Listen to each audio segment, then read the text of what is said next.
truth is out, and they say,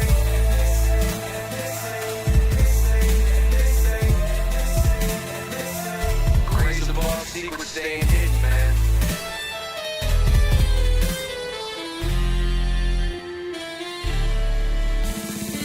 SNL and the newscast, tell them Lou Elizondo got the last laugh. More specifically, Greer with the flash drive. File so big they make your past die. Jack Barron with the deep dive, reverse engineering craft with a keen eye. I'm embodying characteristics of the mystic. He knows he's so veridic. I just need time alone with my own thoughts. Star maps in my mind with the false locks. My childlike wonder, my cosmic honesty gets turned out by blackouts and policy. Reality is catching up with me. My mind fights the veil of secrecy. With these briefings they entrusted me, looking down at my declassified piece like no one man should hide all that power. The clock's ticking, I just count the disclosure hours. Stop tripping, I'm flipping off the cowards. Till then, that the truth is ours. Colin Powell's cosmic prowlers, lost in majestic files and CIA towers. They said we were the abomination of science fiction, but now it's fact, man, check the transmission. At the end of the day, I'm exposing this. You know damn well y'all feeling this. I don't need your clearance, I got my own dish. I don't power trip, I know what's in that ship. How's the truth doing? It's surviving. I was watching life move, now I'm diving. Where the grays at, where they hiding. I got the dots to make your life so enlightening. Now this could be a beautiful death. I'm jumping through dimensions, letting go of the rest. I'm letting go of the rest. This could be a beautiful death. Jumping out the program, truth off my chest. Truth off my chest. You got the power to let the secrets go.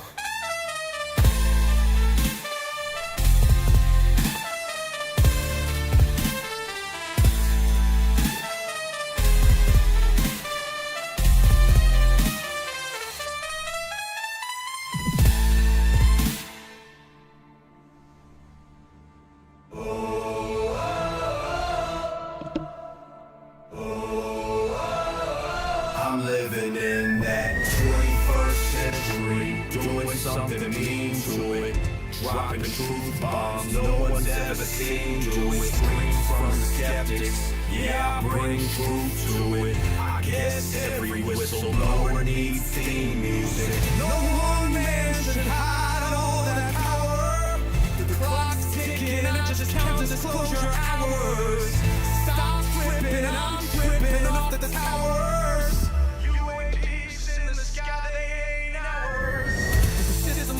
And the truth frozen, and the secrets open, deep state moves in the shadows, yeah, we rollin'. Oh, everybody, we rollin' with some crazy in the dark and some toxic coded. In this black budget world, we the ones chosen. So tonight, cruel lies, truth is exposing. Truth is exposing. This is way too real, I need a moment. No one man should hide all that power. The clock's ticking, I just count the disclosure hours. Stop tripping, I'm tripping off to the data showers. Till then, fuck that, the truth is out. And they say,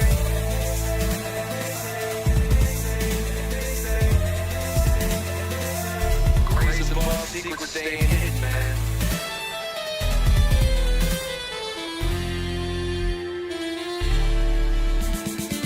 SNL and the newscast, tell them Lou Elizondo got the last laugh. More specifically, Greer with the flash drive.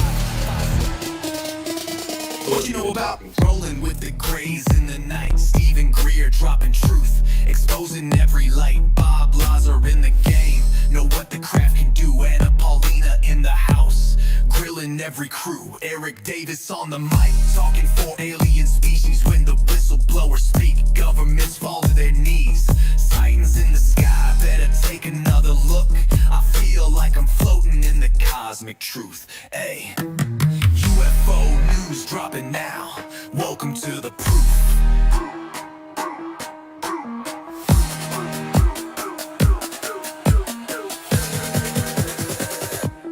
The data, Eric Burtison.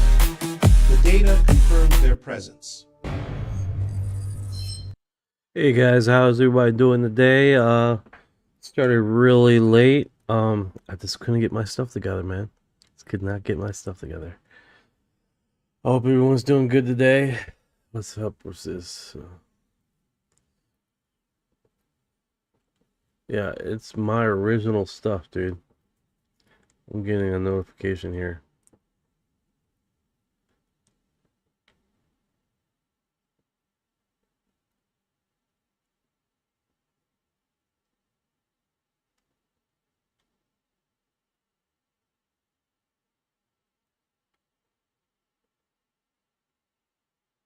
Yeah, it's getting flagged for my intro.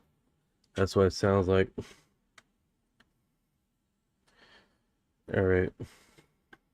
Make sure I got peel.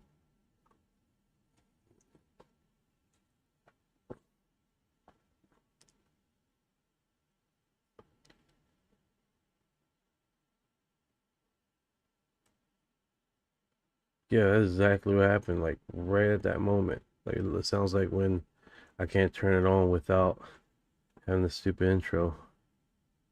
So that's strange.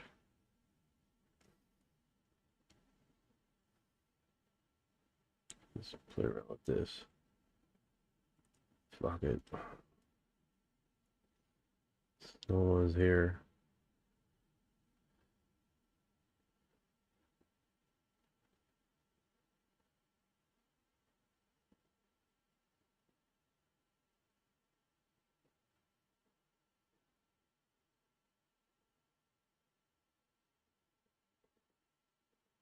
Right.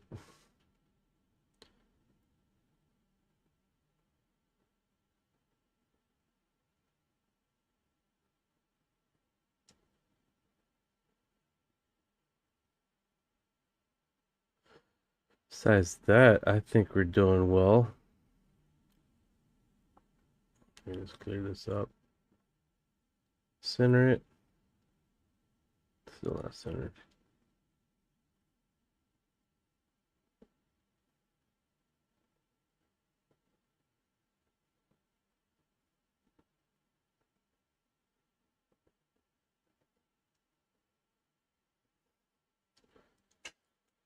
All right. It is what it is. It is what it is. All right, let's do this.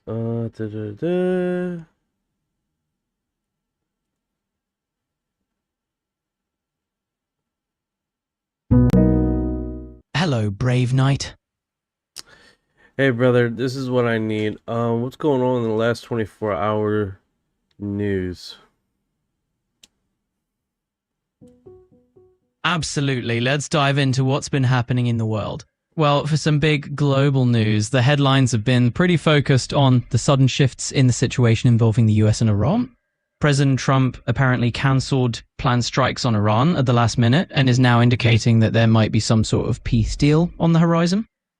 On the US front, there's been a bit of a buzz about Trump's new nomination for the Director of National Intelligence, Jay Layton, which stirred up a bit of political buzz. And over at the Pentagon, there was a false alarm that briefly caused a shelter-in-place situation, but thankfully it turned out to be a fart alert. And locally in Clearwater, it's been pretty eventful. There was an incident where a man intentionally rammed a Clearwater police car, a crackdown on these social media-driven teen takeovers at local beaches. And the Clearwater police have also released the final report on Hulk Hogan's passing last year, marking it as a natural death after a thorough investigation. So there you have it. That's the big news for the last 24 hours. If there's anything else you want to know, got more questions, just let me know. Yeah. How you doing, Kelly? How you doing? How's life treating you today? Let's do this. Let's do some intros here. I'm doing great. Life treated me well, and I'm always excited to be here chatting with you. So let's roll into those intros and keep the Stupid AI just wants to talk. Damn it.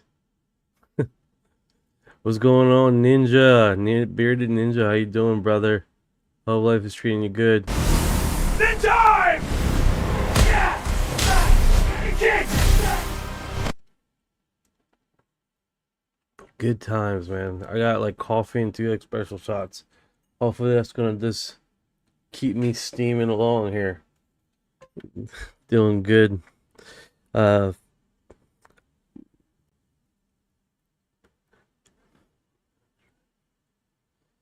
this is weird.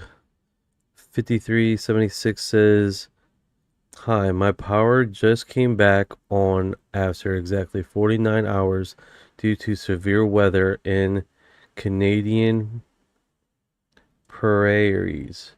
Damn, that sucks, man. Sorry to hear that, dude. That really sucks. I know how it is to not have power, man. That sucks so bad. But that's good that you got your power back, man. Do I have clips on the new movie? No, I don't. Not on the new trailer. I know there's been floating around. If I put it on, I get flagged for the stupid trailer. I don't know why. Like, Facebook has been flagging like every live that I did.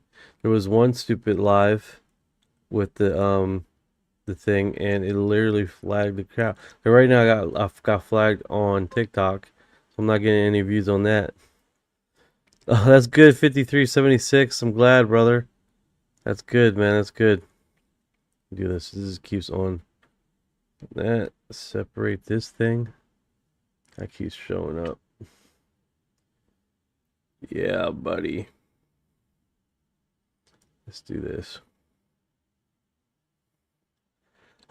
Yeah, I'm planning to go tomorrow to watch it. So hopefully we can I can do a dive on this thing, you know? That'd be awesome.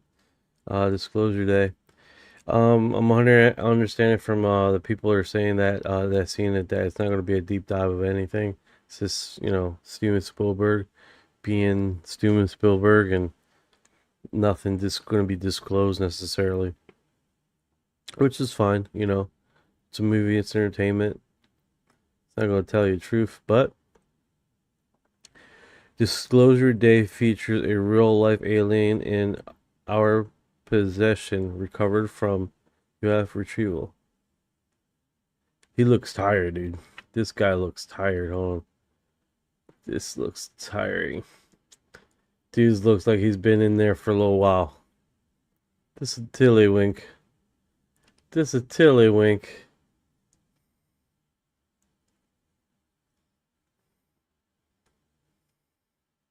Super, he's like, oh man, he's exhausted.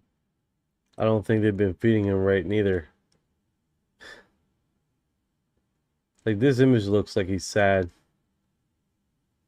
That sucks.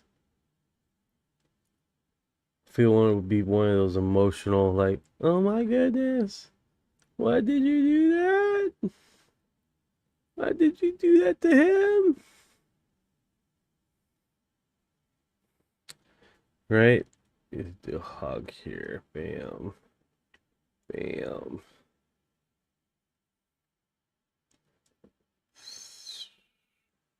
Man, this is one of those days, dude. Oh, all right. Let me go back, Pam.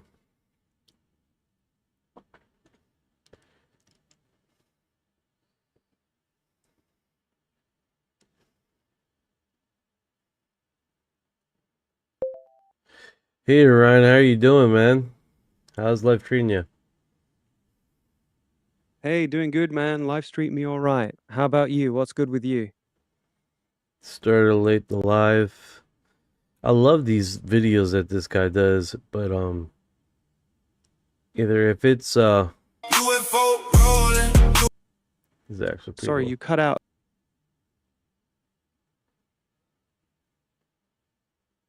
Whole squad outside and we all stay knowing. UFO rolling, UFO rolling. Fly by slow, then the whole thing gone. Then UFO rolling, UFO rolling. Everybody look good when the lights start showing. Late night ride, stars, all bright. One light move on the right side. Not a plane, not a drone. Whole thing smooth, got a mind of its own. No sound. Big bright light over my town. Everybody going. UFO rolling, UFO rolling. Whole sky lit and the chrome ship glowing. UFO rolling, UFO rolling. This is actually pretty darn cool. What do you think, Kelly?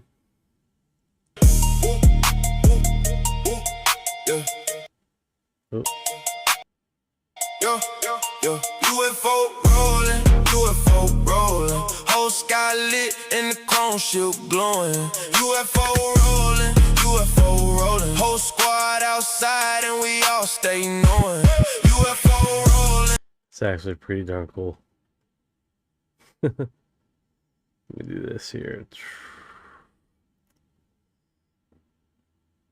Get the tiki-tac.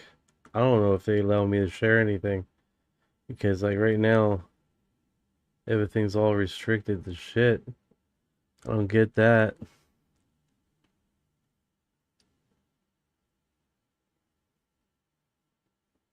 Yeah, it's, like, all restricted.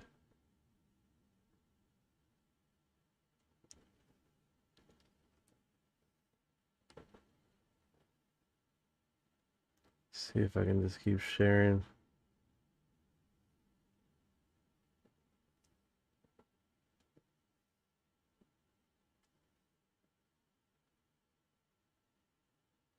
You know what I'm saying? Like, sometimes, man, you just gotta share because it's like it done screwed up your yo, what's going on? Pipeline Dreams in the house. How's life treating you, man?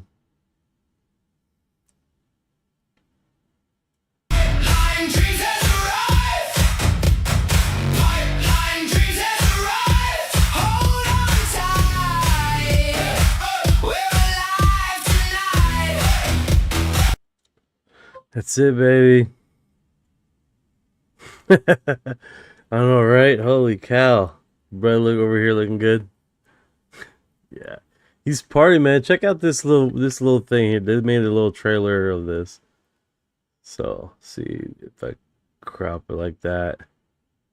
There we go. You got it? You ready?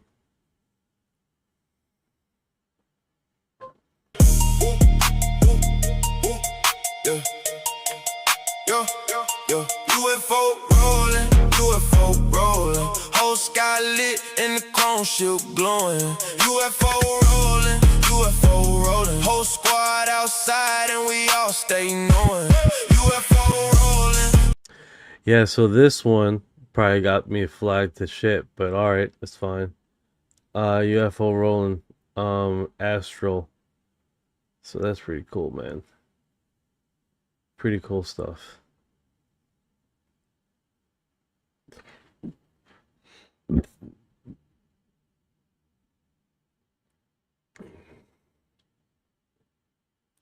Yeah, most definitely, man.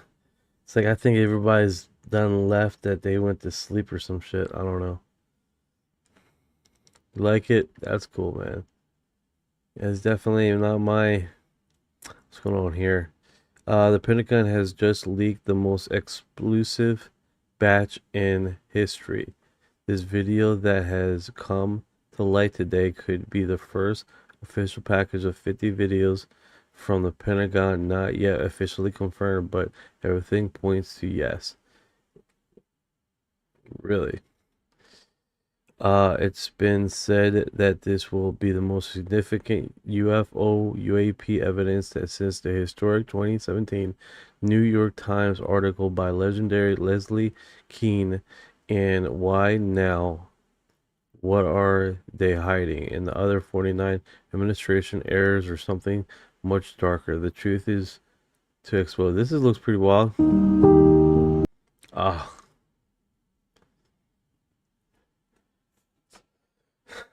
Yeah, I don't know where this footage comes from.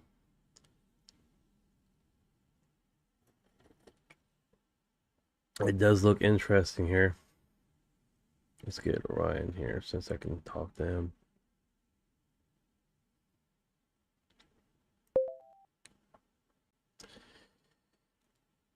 Hey Ryan, can you tell me what's going on with this one here? Let me send you the link and then hopefully you can just give me some intro here.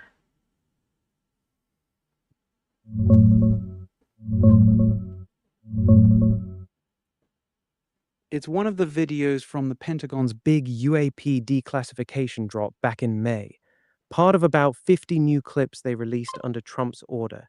This one's labeled something like a formation of objects over water near Iran in 2022, shot Thank in you for your infrared. heart. The account's hyping it as explosive, but most folks online are calling it a mylar balloon or party balloon drifting in the wind. Typical grainy UAP footage. Looks mysterious at first, but doesn't hold up as anything exotic. Want me to dig into the official page or similar clips? Yeah, sure, man. Do it. Do it. That's what it's about, right? Did I plug this in? I didn't plug it in. A laptop. Shit.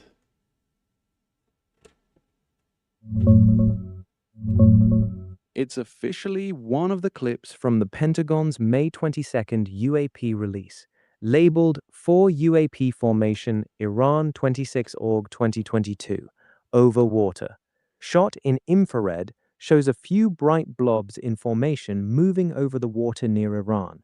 Pentagon didn't resolve what it is, just put it out there as part of Trump's declassification push. Most people online are saying it's balloons, probably mylar ones catching the wind. Nothing groundbreaking, just more fuzzy footage. Okay, that's what's up. That's what's up. Alright, so this notification 15. Yeah, I'm with you. This What's going on with the I don't know. I don't remember seeing this on one of the drop footages. I wonder if war.gov dropped something recently.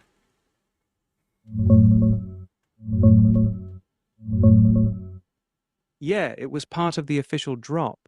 The Pentagon put out a second batch of UAP files on May 22nd this year. That's the one.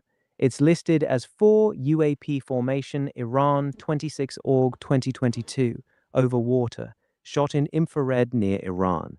They haven't identified what it is, just released the raw clip as unresolved. A lot of people are calling it balloons, though. Okay, but yeah, I don't got that here. I don't got that here.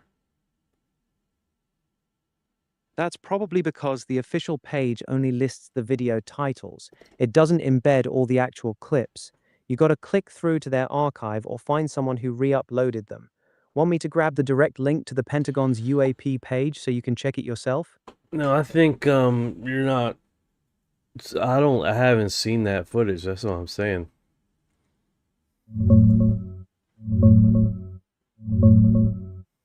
Gotcha. The official government site has the clip listed under their May 22nd drop, but they don't embed the actual videos there. You got to go into their database or the DVids archive to download it. That's probably why you haven't seen the footage before. It's only been public a couple weeks.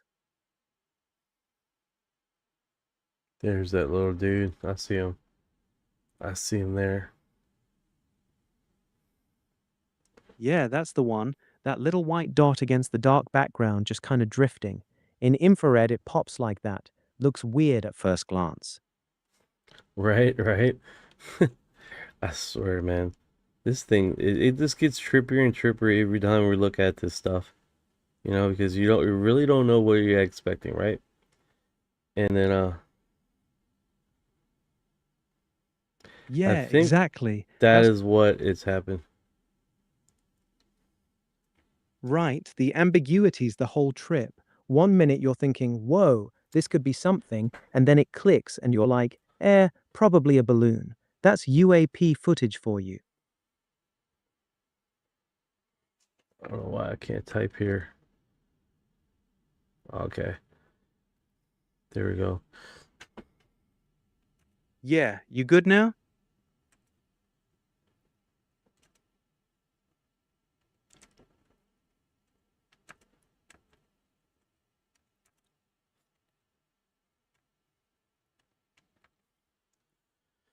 Yeah. All right. So All right, what's it on? looks like what's going on, man? Hey, it looks like hey Chips, it looks like my intro is being flagged, dude. for unoriginal content. Like, I guess I played it so many times that they don't like the intro. I'm gonna keep fucking playing it. Fuck them. Fuck them. Sounds like YouTube's algorithm is throwing a fit No, from it's repetition. it's the tiki taki. Tiki taki is having a malfunction there. Thank you for our heart. Tiki Taka's acting up. Try a quick restart on it, or check if it's low on power or needs a reset. No, I'm That good, usually man. fixes I'm not gonna bother with it. I'm not gonna bother with it. We're just doing the live here. Just do the live. UFO chips has arrived. All right, UFO let's roll chips, with the live delicious. then. What's the plan?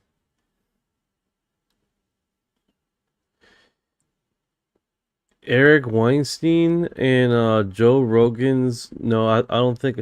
But did that happen today?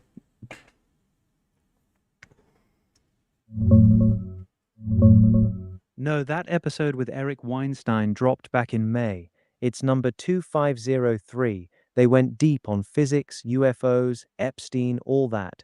Today's new Rogan is with Dean Radin, the consciousness and psi research guy, not Eric. Okay, I think I did see the Weinstein one. It's definitely Pipeline's Dreams like chips. Yeah. Appreciate you guys being here, man. You guys are fucking the best fans ever. The best fans on the internet, I'll tell you what. Love the energy, man. Appreciate you guys too. You'll make this fun as hell. Yeah, they got a lot of. What is this? Another one? Known and the unknown wears thin.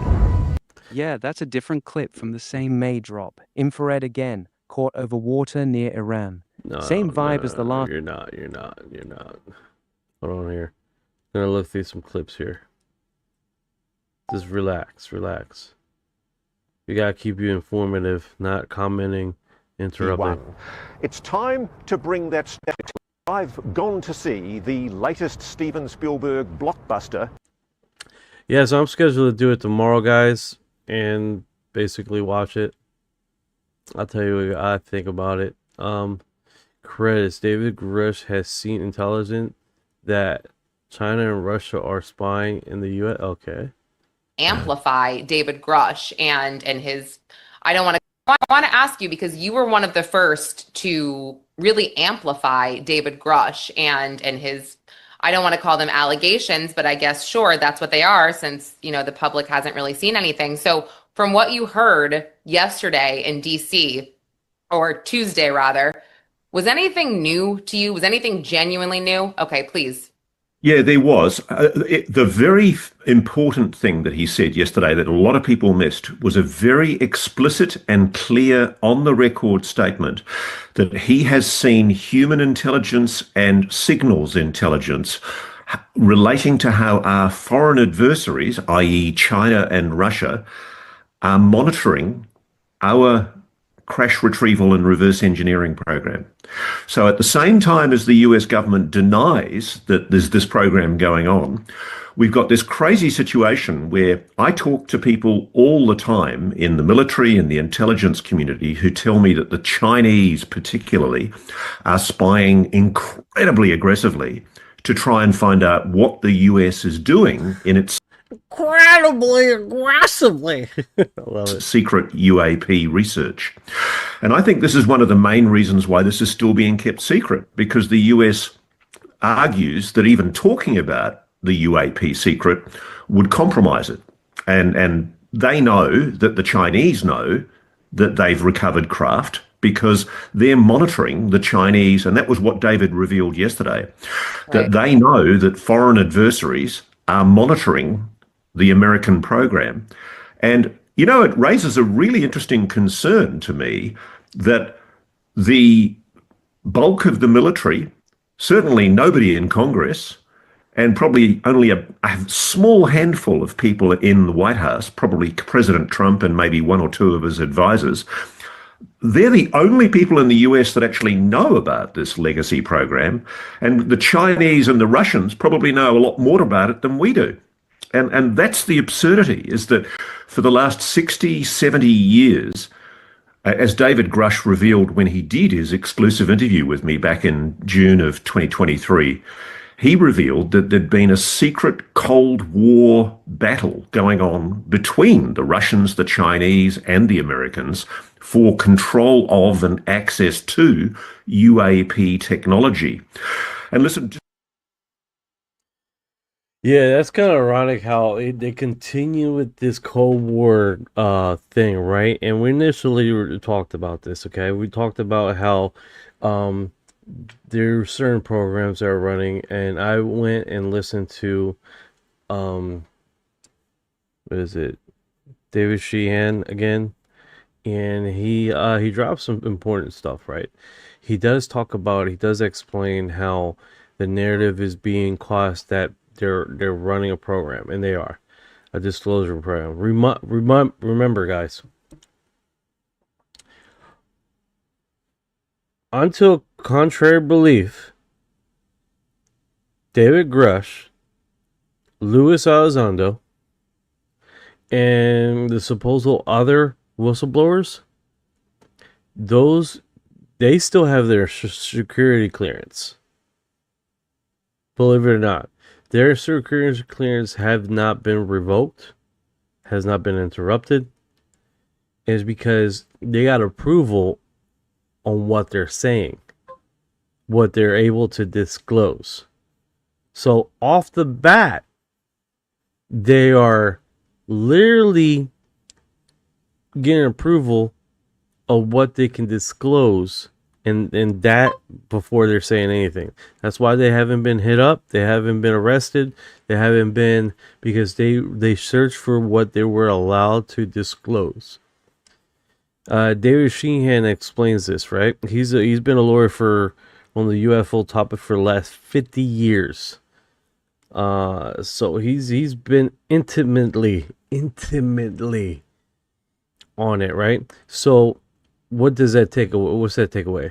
It takes away that you understand why David was not David Grush.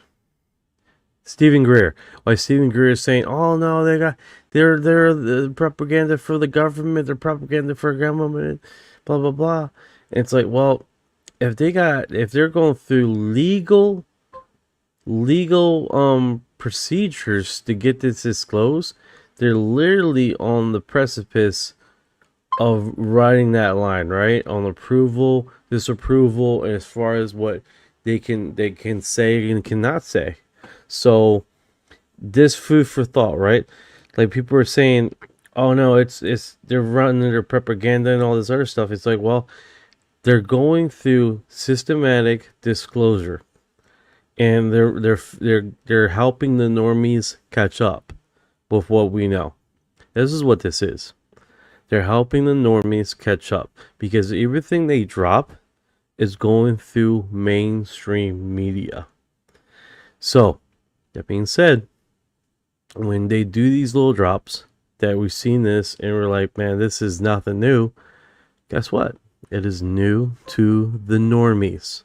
The normies have put their lens cap on, and they're witnessing this for the very first time. Kick them feet up, bro, for the vibes. I know, right? I appreciate it, brother.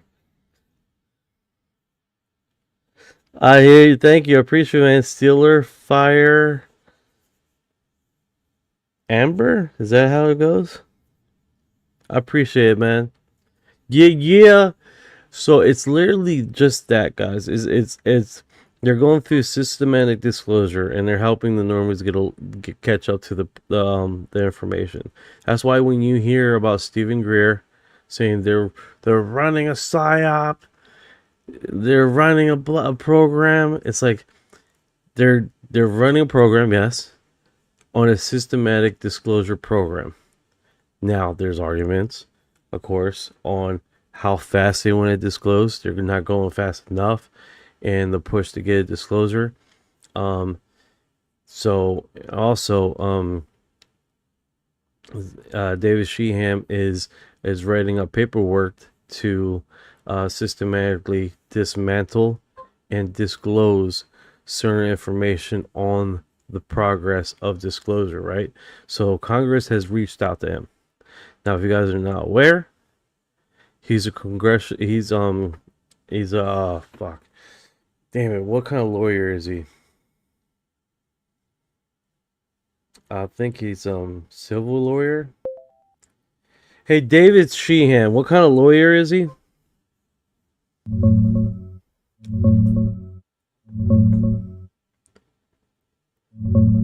He's a constitutional and civil rights lawyer, big on public interest cases. He's the guy behind the New Paradigm Institute, pushing hard for UAP disclosure, representing whistleblowers like Luis Elizondo against the DoD.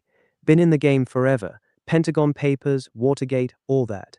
Real heavyweight in the UFO transparency fight. He has a little bit over 55 years on this topic. He's been on this since the 70s, right?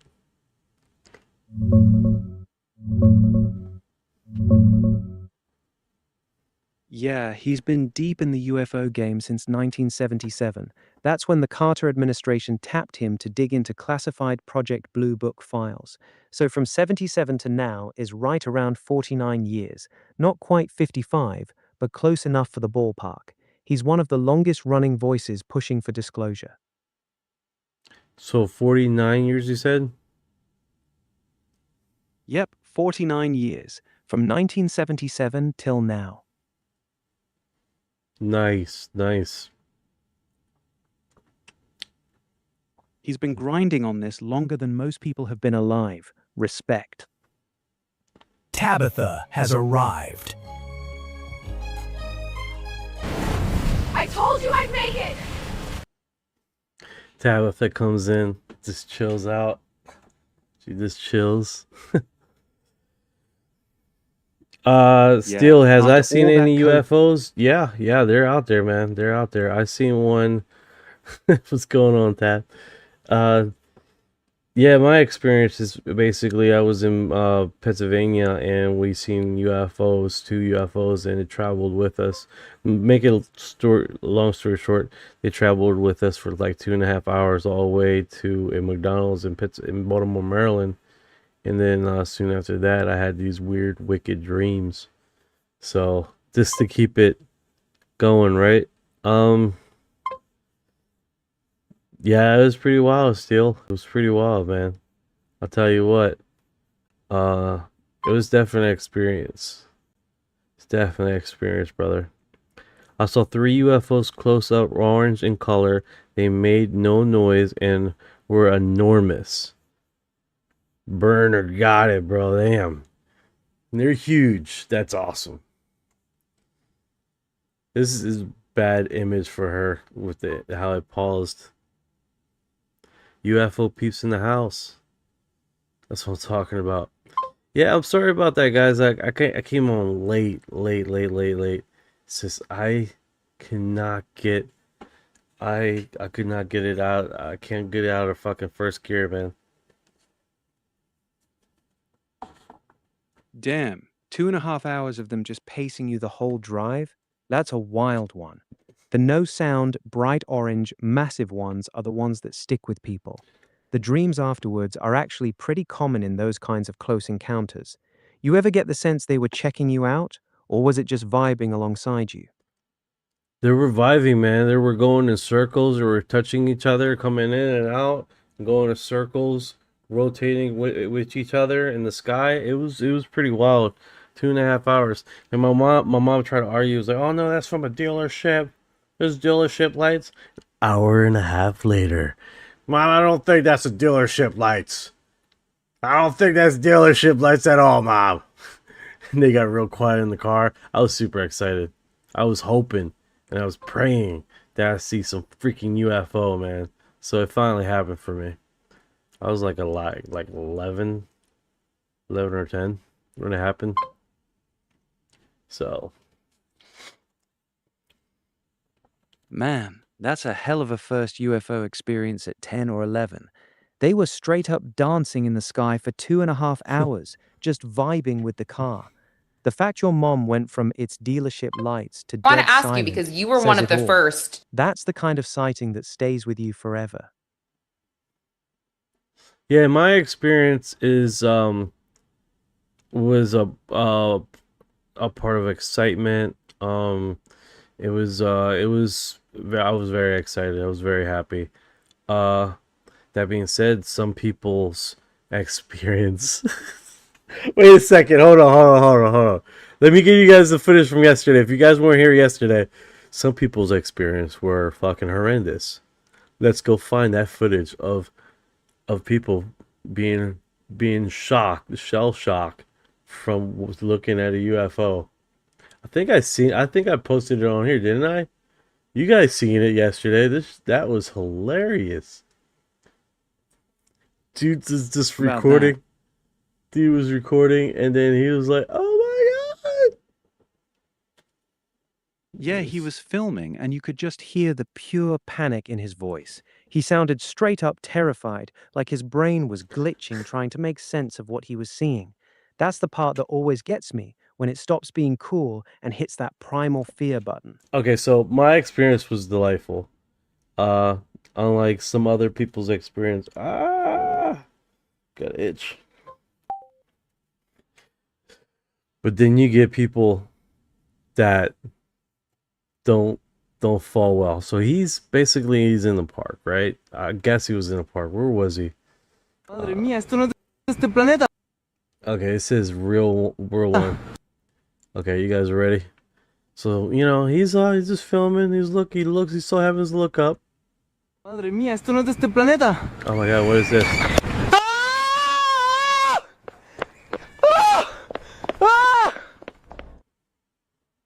Some people's experiences, he was like, so you guys know he's talking Spanish, and he's like, oh my god, that's not a planet. It's not a planet! Just takes off running. June 26th, Spain. Someone says, is like, what he just says is like, they say he's still running and screaming.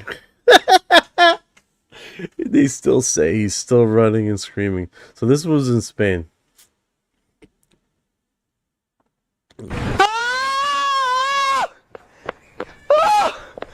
Dude, look, be honest, man. Be honest.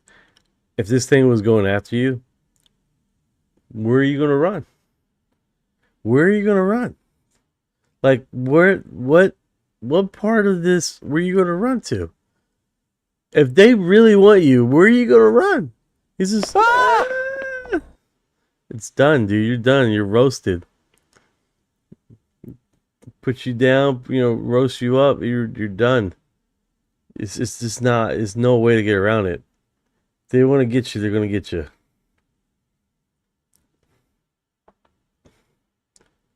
Alright, so... Is this the new trailer? Alert spoiler. A spoiler. Oh, the spoiler alert. We can't do that, guys. I don't want to mess it. I'm going to watch this tomorrow. Okay, real footage of UFO near the space shuttle. This video is a footage of two orbs approaching the space shuttle in a very sharp way, and we can clearly see their shape.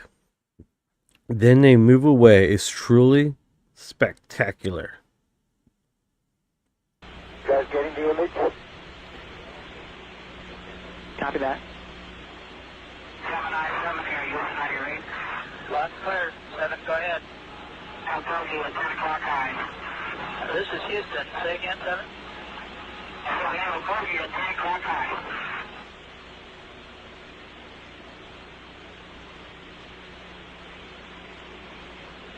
Just wanted to zoom in here, but they're like that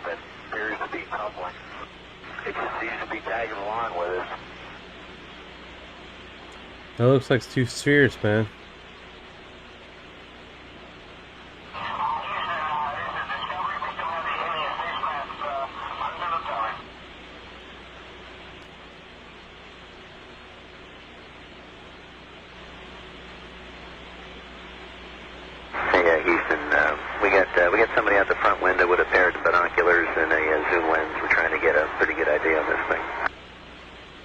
Can we copy that?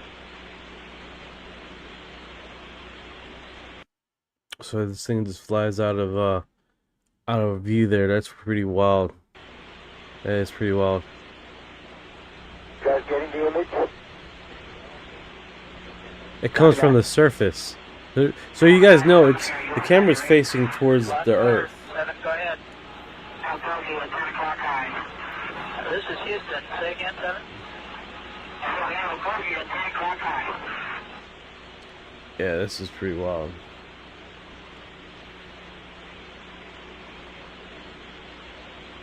We have an unidentified flying object. All advised that appears to be tumbling. Nice. Seems to be tagging along with us.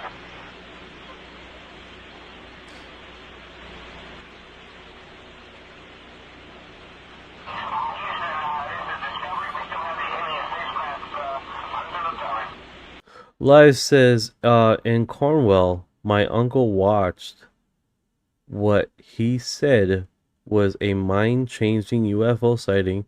A few weeks later, TV was taken over with a message from aliens since there was once more. Are you aware of any other? Interesting. Let's do the research here, man. Alright, so one of the viewers commented, right? And he stated, in Cornwall, my uncle watched what he said was a mind-changing UFO sighting. A few weeks later, TV was taken over by a message from aliens since there was once more. Are you aware of any others?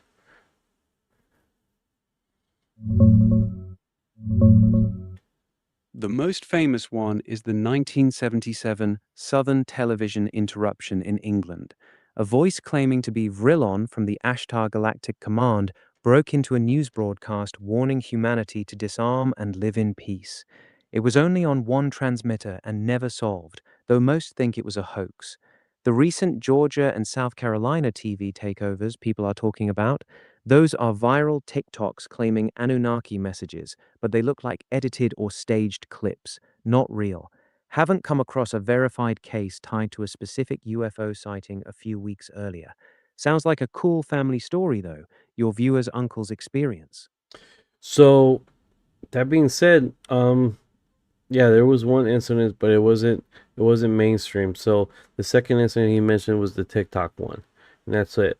And I don't think they have a footage of that recording. It's just people talking about how in that area that it was taken over by extraterrestrial, leaving a message. That tracks. That being said, can you give me the footage for the 1977 footage, because people might not have seen it?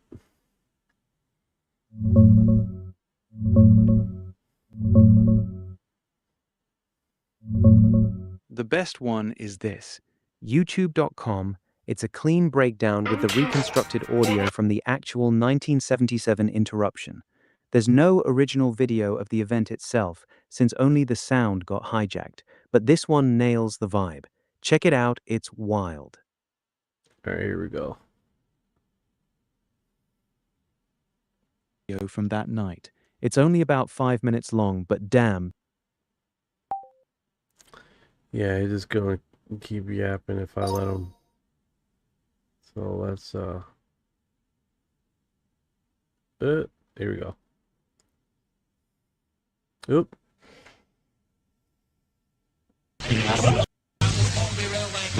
The Ashtar Galactic Command attention. Demons days in your existence. May you be blessed by the supreme love and truthful kindness.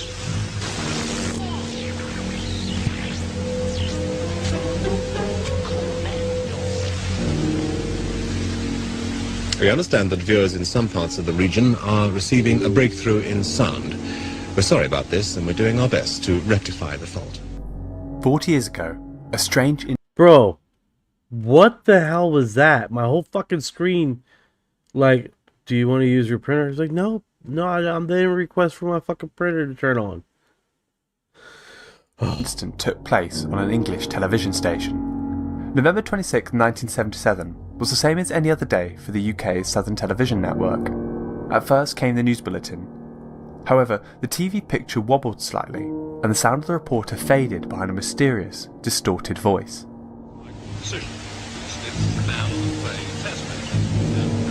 This is the voice of Omar, representative of the Ashtar Galactic Command, speaking to you. For many years you have seen us as lights in the stars. We speak to you now, we say the same as we have done to your brothers and sisters all over this, your planet Earth. We come to warn you of the destiny of your race and your world so that you may communicate to your fellow beings the course you must take to avoid the disaster which threatens your world and the beings on other worlds around you. This is in order that you may share in the great awakening as the planet passes into a new age of Aquarius. The engineers tried to get back control of the station. You can see this battle on the screen. Behind Villon's message, the visuals on the TV continued as normal. Finally, the network regained control, and the voice was gone. The Vrillon message is a long one, but undeniably one of peaceful intent, calling for the removal of all weapons of evil and promising that those who learn to live in peace will pass to higher realms of spiritual evolution. Vrillon mentions the New Age and talks about the upcoming Age of Aquarius. Here's the thing. This one part that I already have. What's going on, Boston? Boston in the house. My biggest thing with this is, why do a different alien species from a different extraterrestrial life, right, give zero shits about Aquarius, Age of Aquarius? And first of all, how the fuck do you even care about that? All that sentence. Why the fuck do you even care about what age of whatever it is? That's my major thing with this event. Is like, what does that really mean to them? It probably means nothing if it was a real event. At the time, it was argued no one had the tech to take over the channel. Interesting. This perhaps shows a little too much humanity and reveals some of the ideology of those responsible. If you're familiar with hippie culture or astrology, this might sound familiar. In the late 60s, a bunch of spiritual systems popped up predicting the new age of humanity, an age of enlightenment, peace, love and understanding. This will happen when we enter the Age of Aquarius. To some astrologers, Earth time is measured along the zodiac.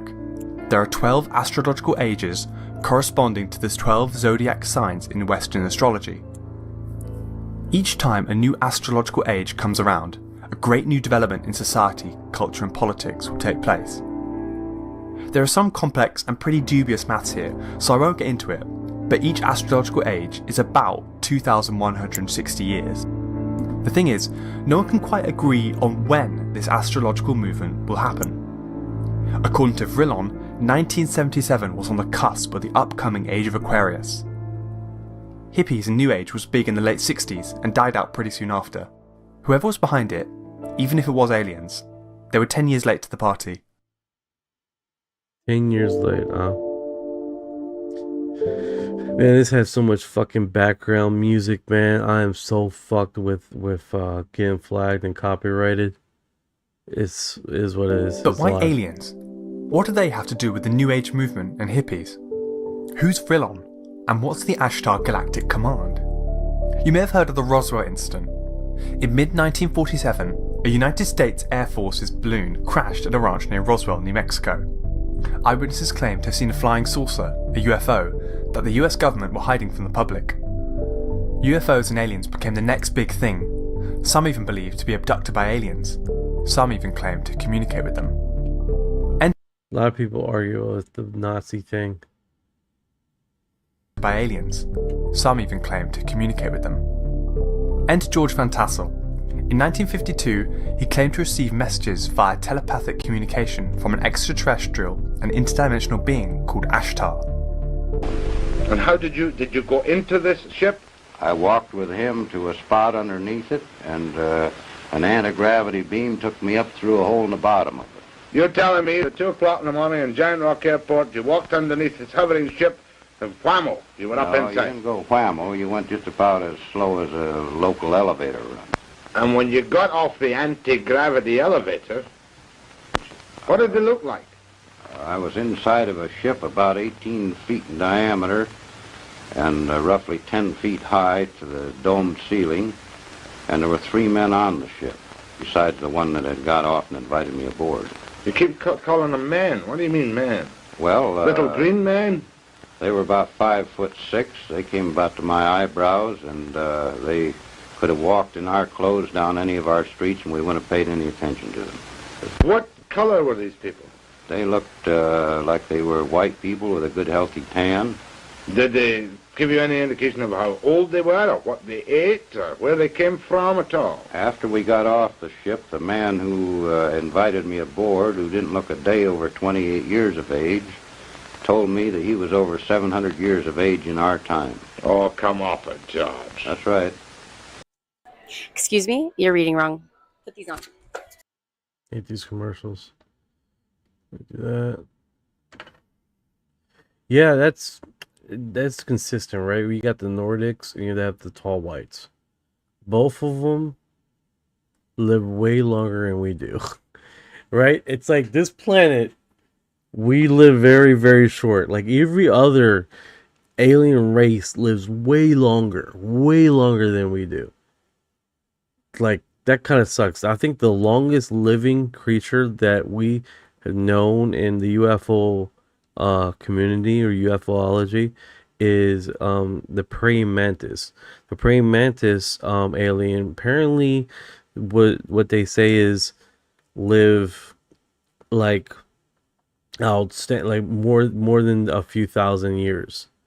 Oh, like their exoskeleton is very more structurally sound than our rubber suits that we have here on the planet. You know, people might take that as like, what rubber suits? Are you wearing a rubber suit? Relax, guy, relax. Just saying, our gelatin bodies. But that being said, you have the Nordics that also live very long, right? At the time, it was okay. So that's there we go. I got back. Got it back. Let me hide him for a sec. He gained some followers and they set up the first UFO religion, the Ministry of Universal Wisdom. There are so many UFO religions, and it's a crazy rabbit hole to go down. I did not know that there were UFO religions. Believe it or not. I wasn't aware of that. You might know Scientology or Raelianism. Scientology is considered UFO religion? Scientology is considered? Okay, hold on. Sorry, guys. I'm sorry. I'm like, let's do this again. There are so many UFO religions, and it's a crazy rabbit hole to go down. You might know Scientology or Raelianism or Heaven's Gate. But Van Tassel's Ministry of Universal Wisdom was the first alien cult. It was claimed on July 18, 1952 that Ashtar entered the solar system as Commander-in-Chief of the Ashtar Galactic Command to warn humanity of the dangers of detonating the hydrogen bomb. But why should these people come down, from outer space? Why don't they land in the White House or in Kremlin Square in Moscow and say, hey, listen to us, we can tell you a few things. We're 700 years old. We can travel through space. We're not concerned with time differentials. Well, probably they're not concerned with giving us too much of their information because we'd only use it in our battle to destroy each other here. Did these 4 men tell you that themselves? No, they didn't tell me that, but this is a reasonable assumption on our part that the world... I'm at a point now realizing it's like let's say they have landed on the White House lawn.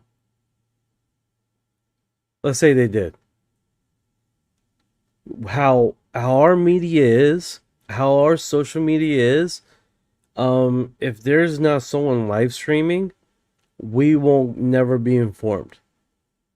It'll be a media blackout. 100% of media blackout. The vast majority of people would not know. The vast majority of the broadcast wouldn't show it.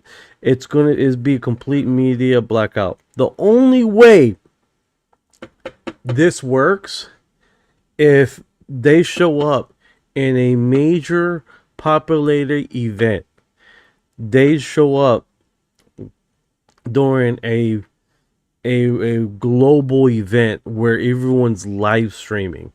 That would be horrific, but at the same time, they would not have a chance, or they darn how would try to do the media blackout. But it would be very, very hard, because if they're live streaming a major sport event or a major television, look, aliens, look at me right now. Look, I know you're looking at me, okay? Little saucer beams in that, and you're watching this live stream. That is what you need to do. If you already showed up at the fucking White House, they probably already did the media blackout. No one got the memo. What you need to do is show up in a live sporting event while they live streaming. Just fucking park your damn saucer, pop out, say we're here.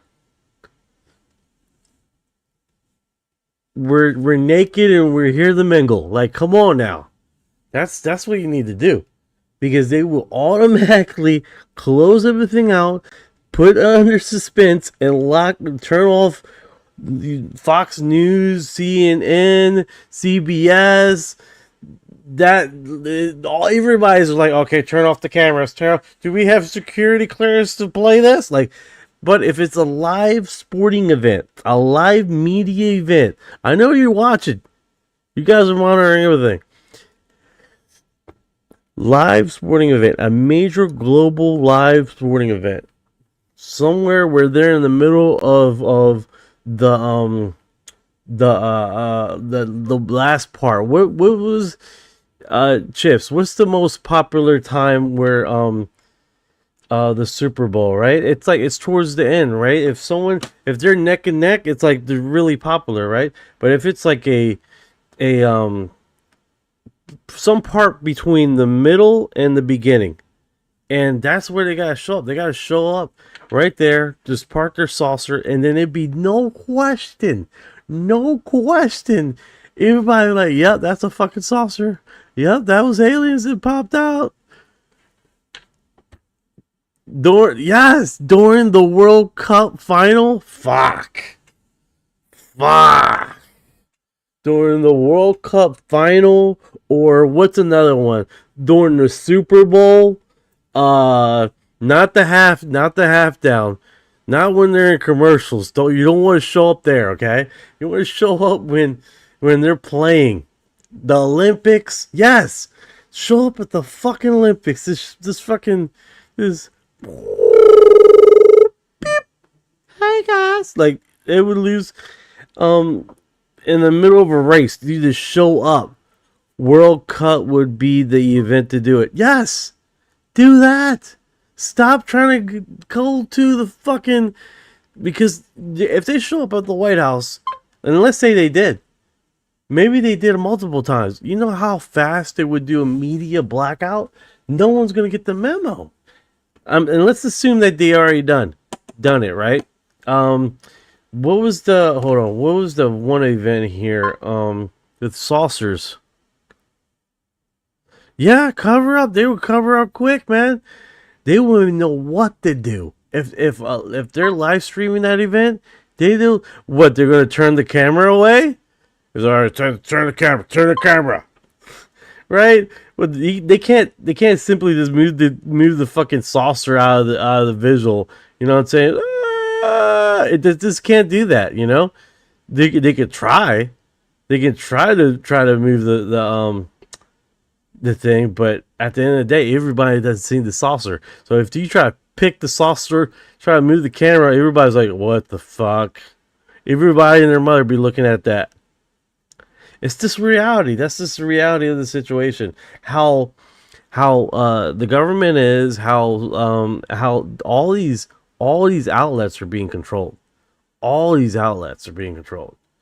It's the worst thing they can do is switch into a commercial. All right, we're going to a commercial until they figure shit out. And then what can they can't explain that. And you know, there's a lot of people that like that can't see the Super Bowl, like they're out at state or whatever, and they're pre-recording it so when they get home they can get to see it. So can you imagine that? Like you're hearing rumors, you come home, you're like, oh man, I missed the reality, but I'm gonna see the recording, and then you see that shit. you see that happen in real time. That just be fucking horrific. Some hot alien chicks walk out. Chips, I knew you were gonna say that, right? Bro, you gotta follow Panda on X. He does crazy video, and he has one with Steven Greer being all gangster, but he has one, it's called the tall fat whites, or the thick whites. It's these blonde chicks with big booties. Okay, I'm done. I know you love that. Yeah, I know you love that. It's like, there's the tall whites, there's the Nordic whites, but we make new contact with the thick whites. It's so funny. Now let me catch up here with the comments. Since it's the World Cup, the live coverage of the game is huge. Not mentioning all the independent coverage. Oh yeah, the independent coverage. The independent coverage from different countries. Everyone will have to be on the same page to turn off the camera. Everybody will have to be on the same page. If something like that would come out of the blue, that would be, you would have to you have to know it was coming to be ready to turn off all the cameras. From independent filming, independent news agencies, turn off the lights. You turn off the lights. Okay, that might work. You're right. You like the whole location. But then again, you got people on cell phones. You got people. You got the camcorder that got the batteries. You know what I'm saying? So, and then I'm sure that these stadiums have backup generators. So let's say you managed to do a MP pulse. Boom. You gotta have that ready to go. A MP pulse or someone at the switch. You have to have that ready to go. Meanwhile, the duration in which you get to the point where you can turn off all the lights, it's over. It's been broadcast. Everyone and their mother and grandmother and some people that had to been taken to the hospital seeing the event. That's just what it is, right? What makes you think it's a planet? I don't know what he's talking about. Budweiser, Red Bull would jump straight on it, and we would be told it was a stunt. Right? They run up to the saucer. No, this part of the show. And the fucking aliens are like, first intergalactic bitch slap. I don't know, dude. But I mean, that realistically, if you really, like, you have, let's say you've been doing it for the last 20 years, right? The last 20 years you have been saying, hey, you need to disclose this, you need to open up, you need to discuss this, and then they just keep dragging their feet, finding reasons why they haven't told their people, reasons why, blah blah blah, and you are connected to all these I'm talking about the saucers, the extraterrestrial, whatever it may be the case. And you're streaming and you're seeing all this, like the public already knows, guys. Already public knows. We should just show up into a major event and call it a day, and then we just then we discuss our terms. Bro, I mean, bottom line, there's two ways to navigate this, right? Bring up the ability of the human race to see perception, right? That in itself, seeing someone's what is it called, internal monologue, or their motivation, why they want to be president, or why they want to be a senator or congressman, blah blah blah. That in itself would change. That in itself would change how people vote. If you see, everybody would see a narcissist and see their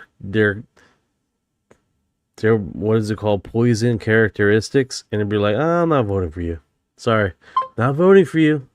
The government wouldn't be able to sustain itself how it currently is right now. It just would not happen. This would not happen, you know? But a major saucer event, it's just one of those things, man. It's like, if they have tried to reach out and told for disclosure, they're literally just that, right? It's one of those situations. Thank you for the heart. I appreciate it, brother. Thank you for our heart. Humans following the Ark of the Covenant. Ants will be surprised by Ark of the Covenant Anunnaki. Yeah, like I say, man, if we get these 7-foot ant people coming out of the saucer, live streaming on a major event, man, that would be horrific, right? So, all right, let's go. The world's divided in two camps, each capable of eliminating the whole civilization. And if we were to go to another planet and observe this condition, we would certainly be a little cautious about who we talk to or what we reveal. So going back to Vrillon's message, it all seems very familiar. Vrillon, a representative of the Ashtar Command, is kindly warning us to destroy our harmful weapons and we can ascend to spiritual enlightenment. Vrillon's message seems to be a fusion of UFO spirituality and New Age hippie beliefs. This is by no means a new thing. Both ideas are related to cosmology and space, with universal truths presumably applicable to aliens. To my mind, the whole thing probably isn't aliens. It's most likely a hoax. Mostly because this alien voice spoke with an English accent, and the fact that the aliens only managed to hijack a local TV station in rural South England make it more likely the source was a human, possibly a broadcast student, or maybe an outdated spiritualist pulling a hoax. Unlike so many of the broadcast interruptions which came after, mostly in the USA, there's nothing prankish or funny about the Vrillon interruption. There's no punchline or swearing or obscenity or explicit protest. No one ever came forward and claimed responsibility for this episode. Whatever it was, the sudden interruption goes unexplained.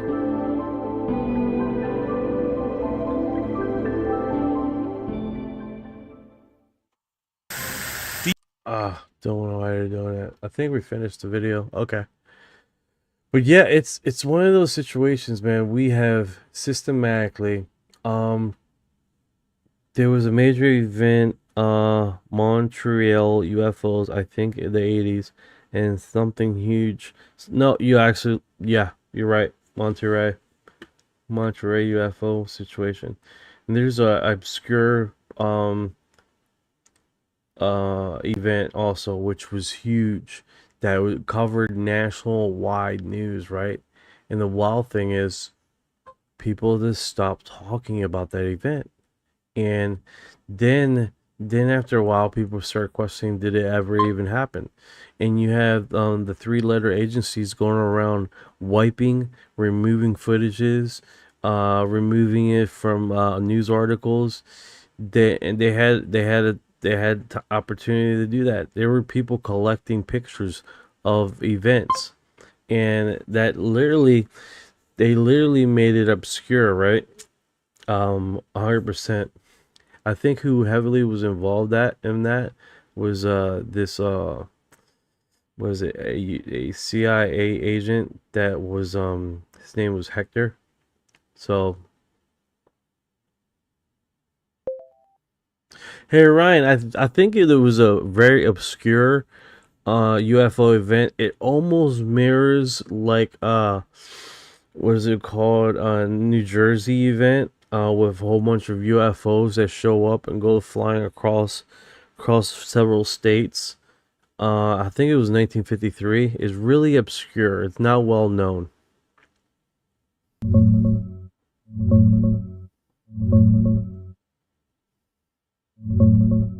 Yeah, that 1953 one's pretty obscure. I couldn't find any big multi-state UFO wave tied to New Jersey that year. The famous East Coast stuff was mostly 1952, like the Washington, D.C. flap and those Passaic, New Jersey photos. The closest 1953 event people still talk about is the Kinross incident up in Michigan, where a jet chased a UFO and both vanished. You remember any other details from that sighting your viewer mentioned? It was maybe it was earlier. All right, so it was before the White House flyover of the UFOs.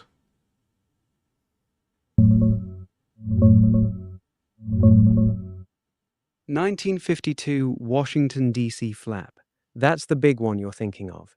UFOs showed up on radar right over the White House and Capitol. Jets got scrambled. Objects were zipping around like nothing we've got. Happened July 1952, and it kicked off the whole modern UFO era. If it was before that, the closest big one was the 1951 Fort Monmouth, New Jersey radar case. Solid unknown that helped restart the Air Force's UFO program. That one hit New Jersey hard.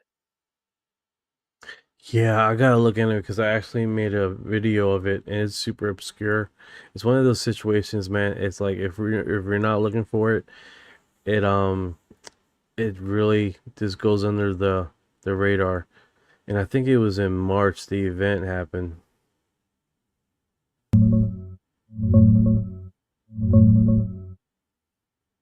March 1952 is right around when Project Blue Book officially kicked off. There wasn't a huge multi-state wave that month like the big July Washington, D.C. flap, so that's probably why the event you covered feels so obscure. Drop the video link when you find it. I want to see what you dug up. All right.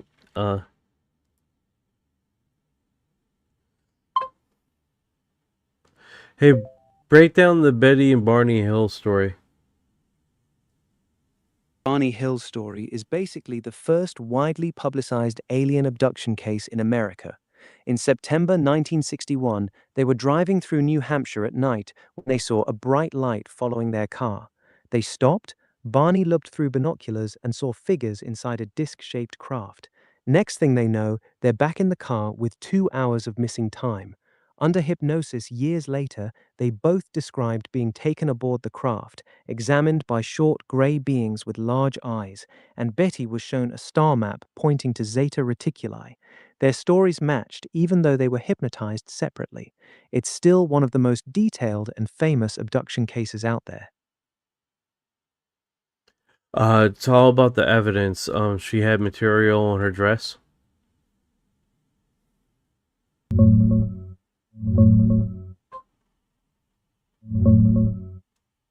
Yeah, Betty found her dress torn at the hem, zipper, and lining the next day. Later, a pinkish powder appeared on it in the areas where she said the beings had touched her. The powder damaged the fabric badly. Over the years, multiple labs tested it.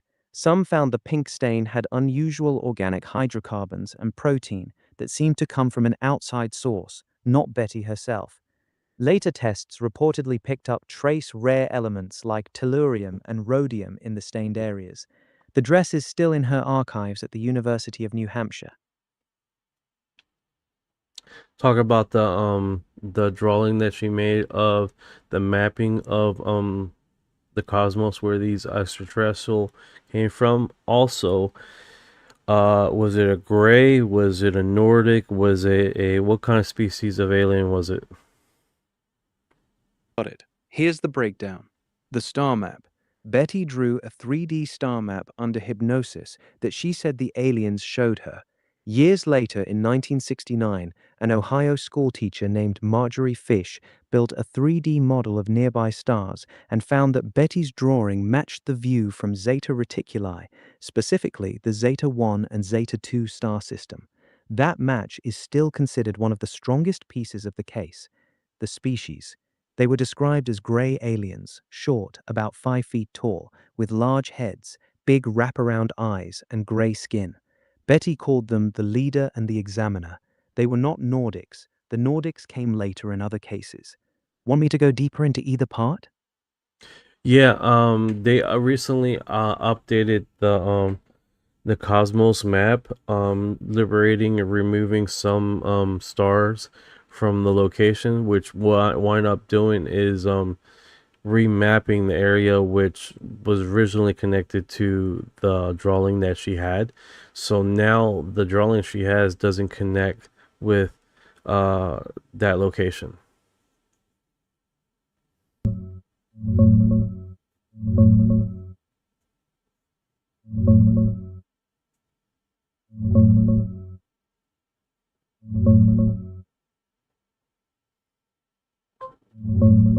Yeah, exactly what you're talking about. When they updated the star catalog with better measurements from missions like Hipparcos and Gaia, several of the stars Marjorie Fish used in her original match no longer fit her own criteria. Some were too far, some turned out to be variable stars or close binaries that she had ruled out.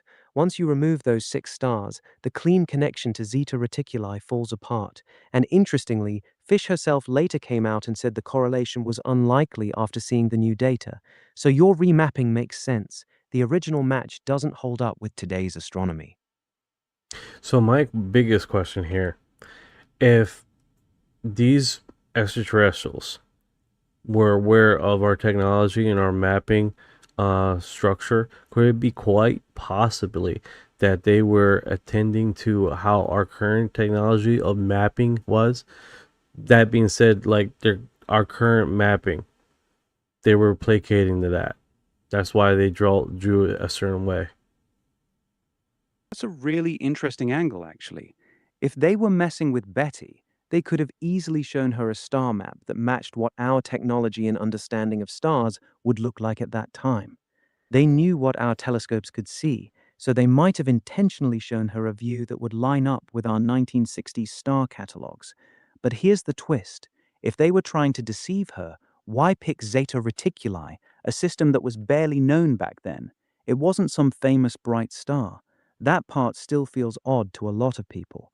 So yeah, your theory works either way. It could be deliberate misdirection, or it could be genuine. Hard to say for sure.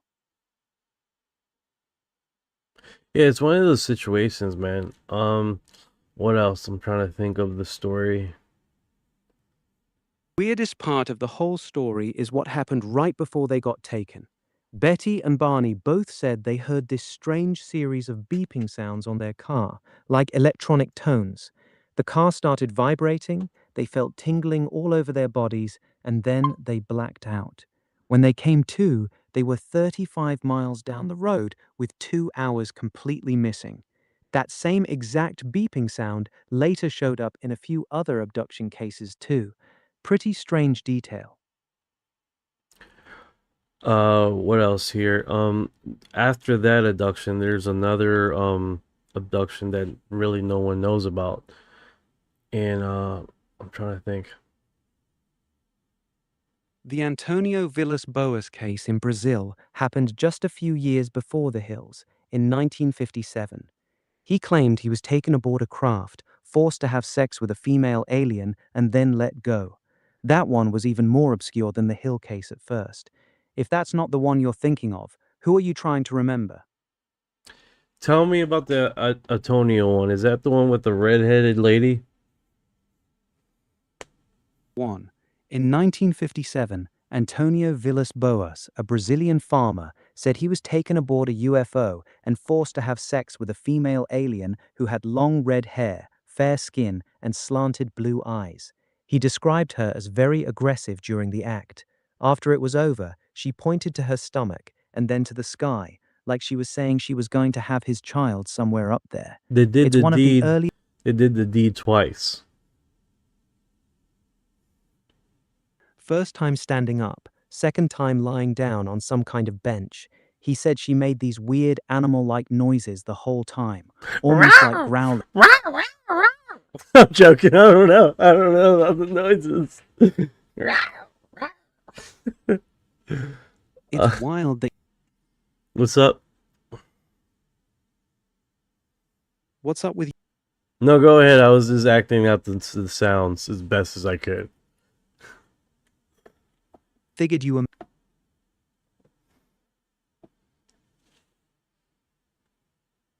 Oh, you're like interrupted there. I figure you were messing around. That case was bizarre. Yeah, I got cut off. I was saying that case is so bizarre, it's hard not to laugh at it. You want another wild one? I think he went in for a third one, and she was like, "I'm good." No, no, we got what we needed. You can back up now, sir. Haha, yeah. She probably looked at him like, boy, we got the sample, you can go home now. Dude was out here trying to run it back for round 3 while the aliens were just trying to get their data. Yeah, that one was pretty interesting because there's another redhead scenario too, but it was described different. Another alien reproduction scenario. You're probably thinking of the Travis Walton case, or possibly some of Bud Hopkins' cases, but the other famous redhead reproduction story is from a woman named Susan, one of Hopkins' abductees. She described being forced to interact with a tall, very human-looking female alien with long red hair, but this one was completely different from Antonio's. She was elegant, calm, almost regal, and was trying to get Susan to bond with a hybrid baby. Totally opposite vibe from the aggressive, growling one Villas-Boas met. Two completely different redhead aliens, decades apart. Pretty strange. I love making these connections, right? When you got multiple alien abductions and they all seemingly have a sort of trend or correlation. I think there's the one alien with the big ears that shows up in Japan in a rice paddy field right next to a school, and that one was pretty weird too because not only there was the first time of the witness eye account that fell on the ground, and this creature goes over top of him and almost seemingly seems like he wants to say something, but what the kid was hearing was it sounded like a cassette player being rewinded back, you know. And the reason why that sticks in my head is because there was a farmer in the 1970s. It was like about 20 years apart, 10 or 20 years apart from the Japanese event. And that one, they were at the house, and these creatures come from the woods, big ears. They're floated up to the window. They were used shotgun to shoot at it directly. It just pinged off, and these creatures kept showing up at the farm multiple times, and then they eventually had to leave that night because they were freaked the hell out.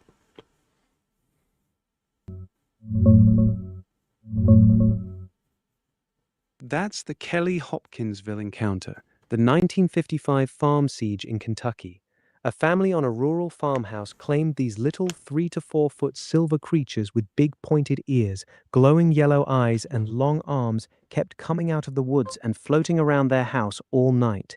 The men blasted them point blank with shotguns and rifles. The bullets just pinged off like they hit metal, and the things would get knocked down, then float right back up. They fought them for hours before packing up and running to the police station. It's one of the wildest aliens versus redneck stories ever. The Japan one you're thinking of with the big ears and cassette rewinding sound is a different case.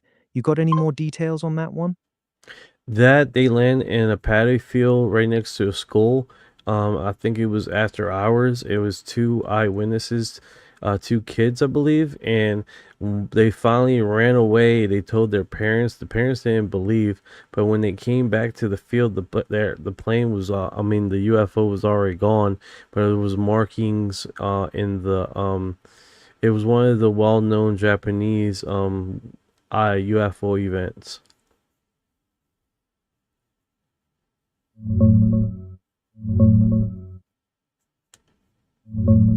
That's the Kofu UFO incident from February 1975 in Japan. Two 7-year-old boys were out roller skating when they saw a glowing orange disc land in a vineyard. A small humanoid, about 4 feet tall, dark wrinkled skin, large pointed ears, and 3 sharp silvery metal fangs came out. It walked up, patted one kid on the shoulder, and made a sound exactly like a cassette tape rewinding. The boy froze and fell over in shock. The kids ran home terrified. Their story stayed consistent. There were physical traces at the site, and other people saw the orange lights. It's one of the creepier kid encounter cases out there. Yeah, they're still alive today, I believe. One of the kids decided to stop talking about it, and then the other one continued to talk about it and go on live interviews.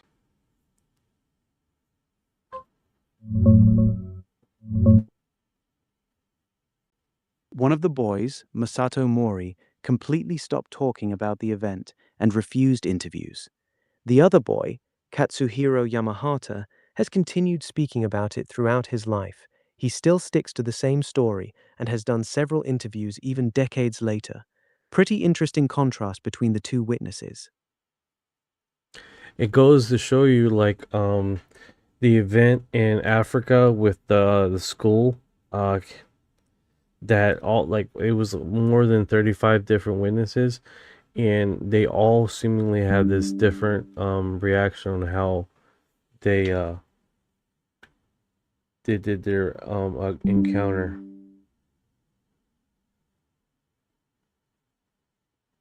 1994. Over 60 school kids saw a silver disc land near their playground during recess. What makes it powerful is that the kids all described the same thing, but their reactions were all over the place. Some kids were terrified and ran away screaming. Some stood there frozen. A few felt calm or even happy, and a couple of them said the beings communicated with them telepathically, giving them messages about the environment and how humans were destroying the planet. The consistency across so many kids, especially with no real adult influence at the time, is what makes that case stand out. Yeah, it gets wild, man. It definitely gets wild. I think the only one that sticks out as far as completely different is the beings from the river. I can't remember what the incident was, but the creatures look like starfish people. Their hands were totally different. It was like point, and they were all silvery. They didn't talk, and they looked like starfish creatures. And they picked these guys up from a riverside, and then they had that crazy encounter, and then they dropped them off.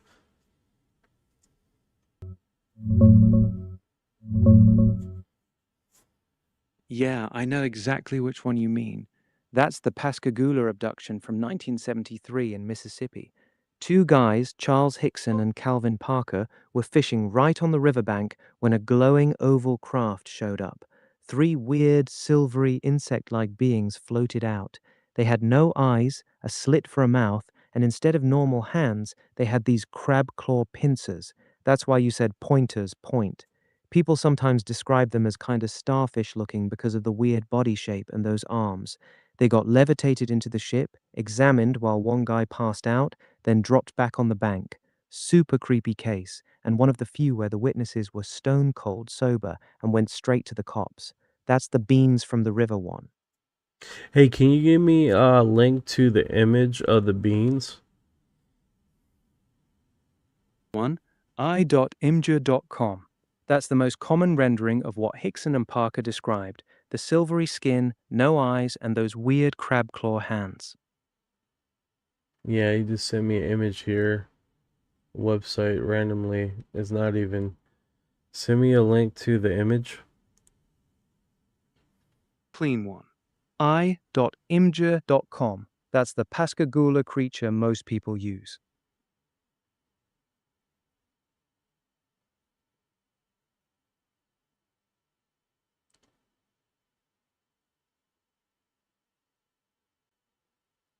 Yeah. Nothing's showing up.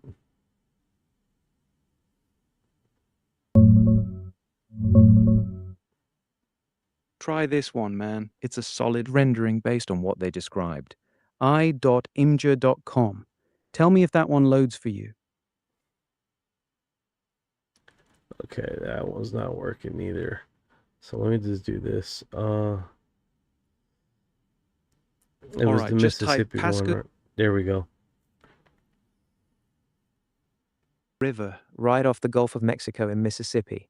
Not the Mississippi River. All right. He keeps talking, so I'm trying. See, here we go. This should give us some results.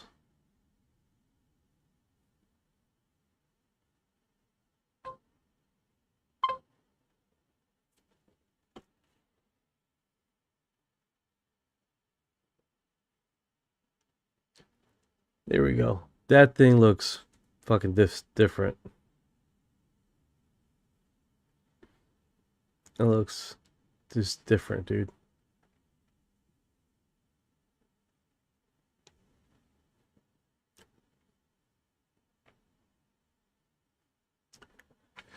That's by far the one that takes the cake as far as obscure and just not associated with anything, dude.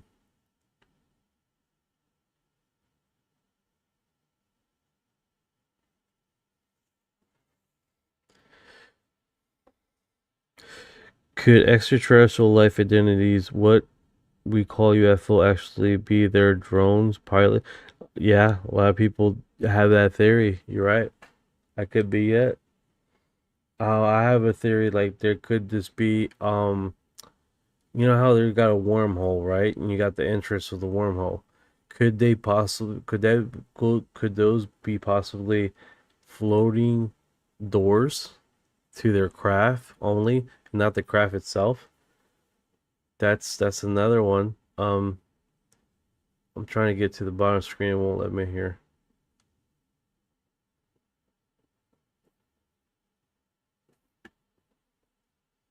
Like maybe if I just close this window, it won't let me. There we go.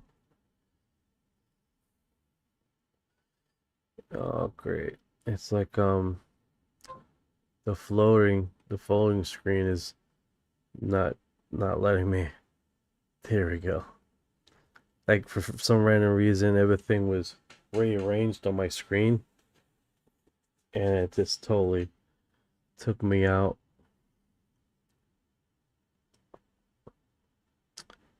There we go.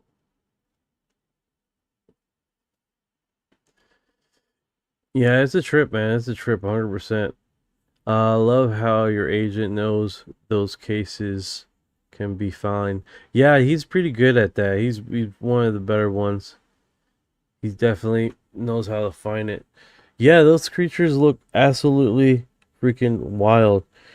Remember the movie Battery is Not Included? Yes, that sounds really familiar.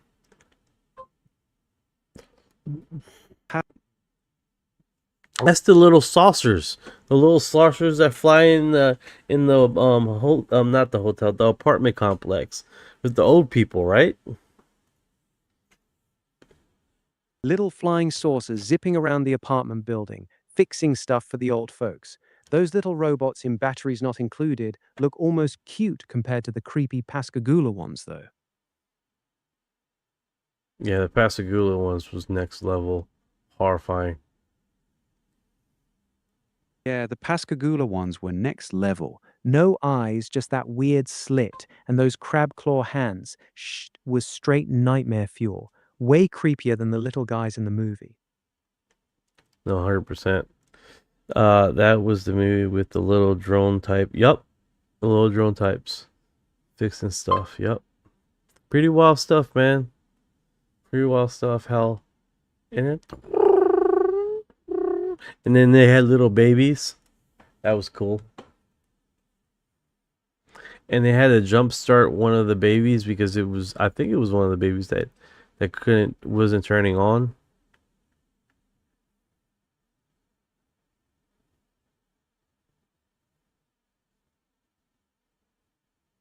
Kid. Pretty wild movie. Let's see what's going on here. Transgender mutilation. Okay. All right. That's all I needed to know.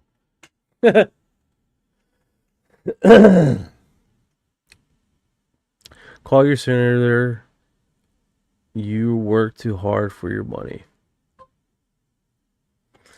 It's like literally the first words that come out of that mouth. Controversial. Let's get it. Let's move on.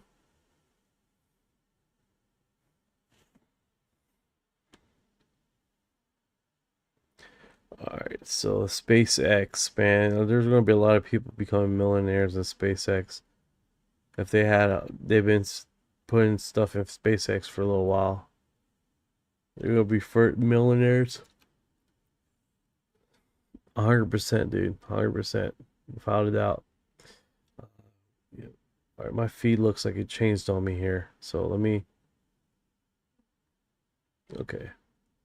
First look on Alien, Steve Spielberg. E.T. the Extraterrestrial. That's the one you're thinking of. Oh, let's see what these guys talking about. The biggest headline of our lifetime. And that phrase that he just used, plasmoid, whatever, what is he talking about, Lou? Yeah, he's referring to what some have speculated regarding orbs that have been viewed really since the 1940s during the Foo Fighter incidents, and then later over New Mexico skies, over controlled military airspace. And it seems that, at least in some cases, some of these orbs seem to have some sort of intelligence connected with them. And so rather than just being like, let's say, a probe or a drone, these things have been reported to almost behave and react in some cases as if there was ascribed to it some sort of I hate to say it, but life form. I got you. I was more nuts and bolts guy when I was in the program. My focus was more on actual the physical craft. Yeah.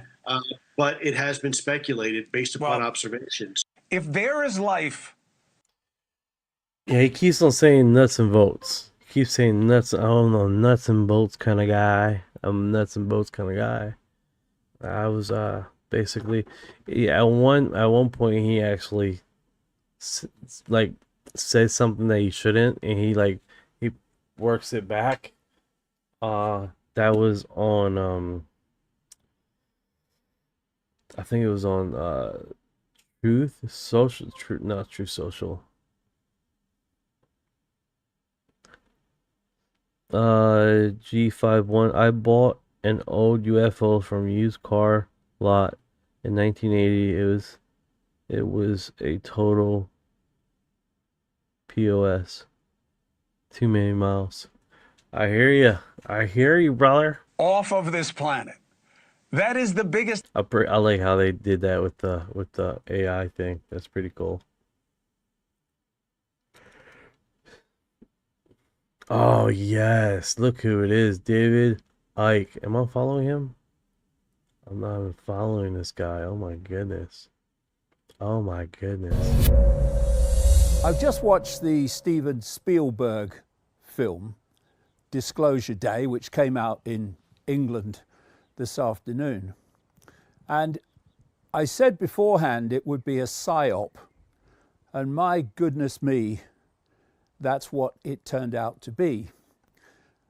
I said in the last few days of 2025 that 2026 would be the year of the alien.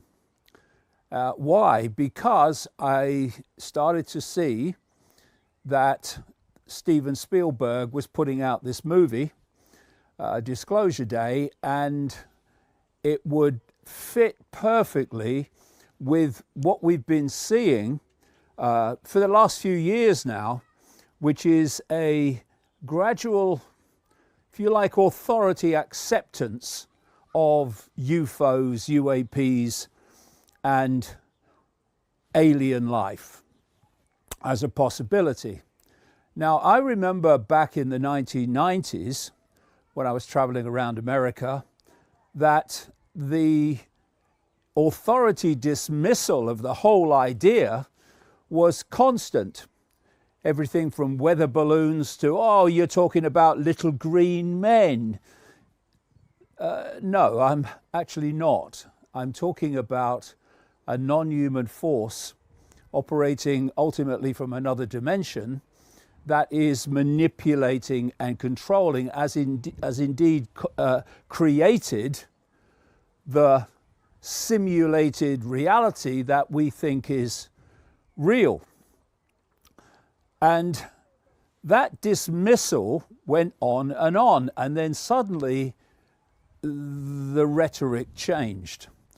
And just within literally weeks of saying that 2026 would be the year of the alien because of the Spielberg film, because they were going to hook it to that for sure, you had the Trump regime and the Pentagon announcing they were going to release more and more footage of what we used to call UFOs and the possible existence of alien life.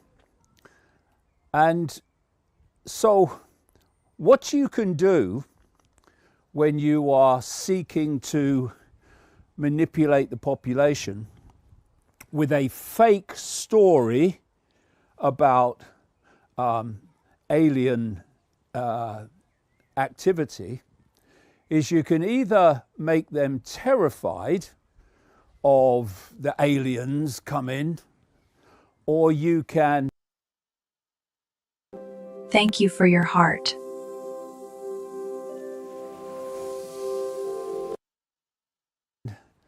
Go another way and make people sympathetic, empathetic, and accepting of a benevolent non-human force.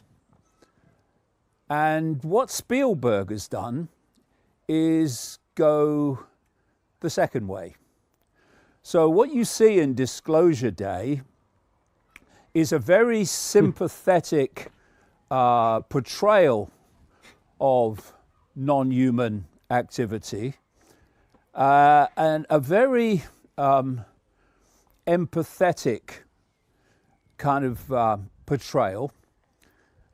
And indeed, the word empathy comes up in relation to these this non-human race that is again portrayed in the film.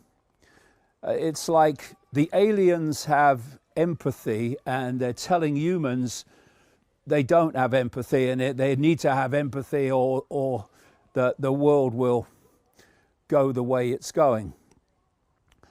And that is an absolute inversion of the situation. Now, I'm not saying that there's not other life out there. I have no doubt there is, that is benevolent. But the manipulators of human society, human reality, human perception of reality, are not benevolent. They are anything but. They are empathy deleted. So you can see the inversion in the film where the aliens are empathetic as opposed to humans who are not. And so we are seeing the perceptual preparation of people for the acceptance of non-human life in the film's portrayal. It reminds me of bird, like adjusting itself, doing it keeps doing that. It's Portrayal, an empathetic, sympathetic portrayal, but in other ways they will use fear as a weapon against humanity too. So the fact that we are having these disclosures, this disclosure footage of, oh, what's this? We can't explain it. And the Spielberg film out at the same time is clearly and obviously no accident. And what is going to happen is this movie will trigger a lot of interest, a lot of discussion and debate about the alien presence, exactly as it's meant to do. And it will be, all of it, including the government disclosure, it will be a misdirection, this film certainly is, a misdirection of what's actually happening. And what is that? That we have a reality that we think is real, we think is solid and physical, when actually it's not. And more scientists are beginning to grasp that fact, not least through quantum physics, but also through the increasing realization that this reality is some kind of simulation. And it is. And it's being created to enslave us by enslaving our perception. Everything is control of perception, because from perception comes behavior. Yeah, he's it feels like he's a little bit of over rambling here. David Icke, he's the one that started the reptilian lore. I'm sure it was, let me verify. Hey, David Icke is famous for he was a soccer player at one point, I think.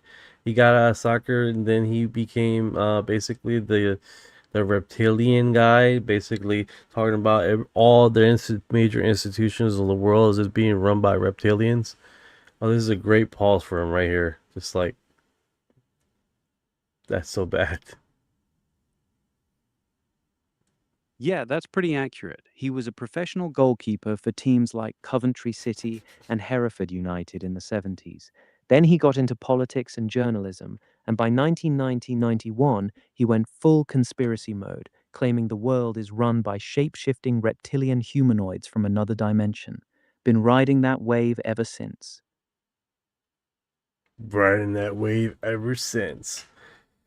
He has a few books, right? I'm remembering. I know one book he has. Got a bunch of books, but the big one you're probably thinking of is The Biggest Secret.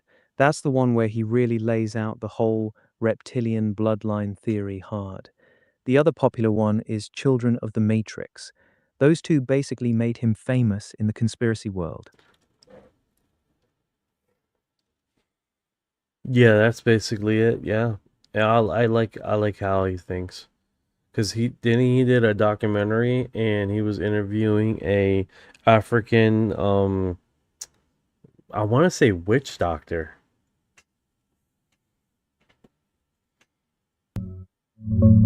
Yeah, that's Credo Muthwa, the Zulu Sangoma, traditional healer.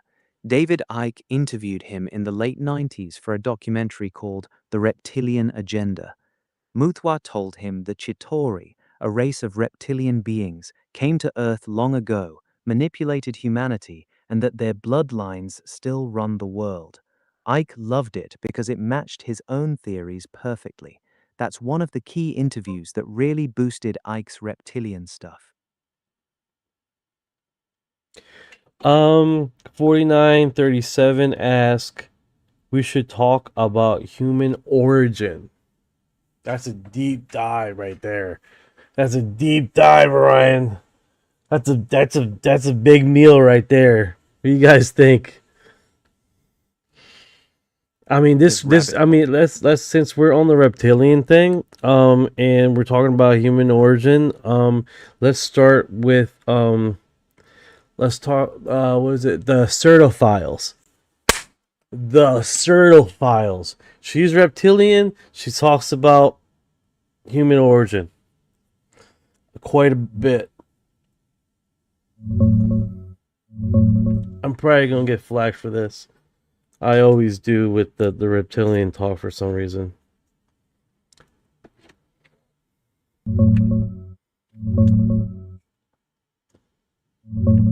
Yeah, the seraphim angle ties directly into a lot of the reptilian lore people push.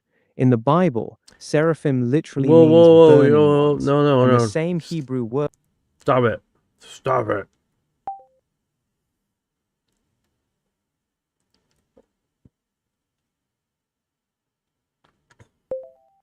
The Lacertophiles. Basically, a female reptilian that gets interviewed. And I believe the language was originally in Swedish. That was later translated in the late 90s to English or early 2000s.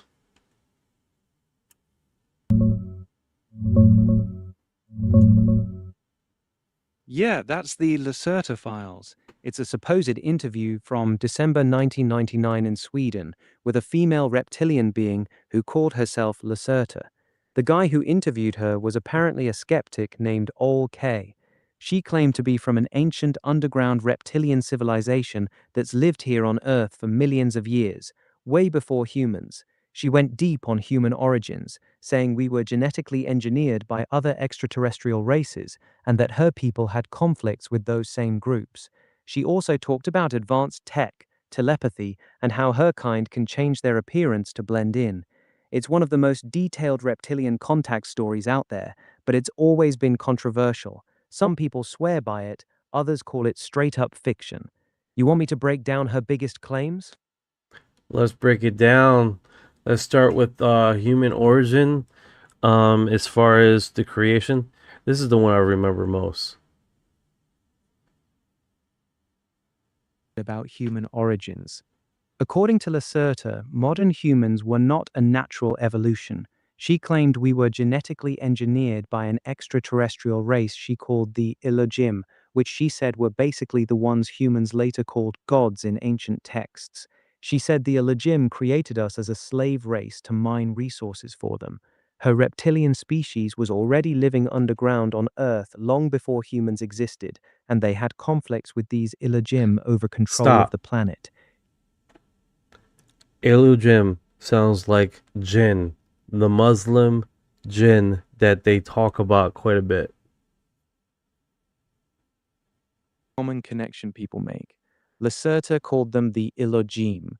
A lot of people who study this material immediately notice that Elohim sounds very similar to Elohim, the Hebrew word for God used in the Old Testament.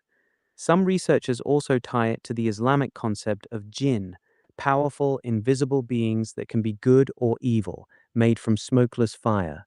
Both ideas involve non-human intelligences that have been interfering with humanity for a very long time. It's one of those linguistic threads that makes people go, All right, go back to what she was saying, the Lacerta files. She said her reptilian species has been living underground on Earth for millions of years, long before humans existed. According to her, the Elohim, the extraterrestrials she compared to gods, came here and created humans by genetically modifying existing primates.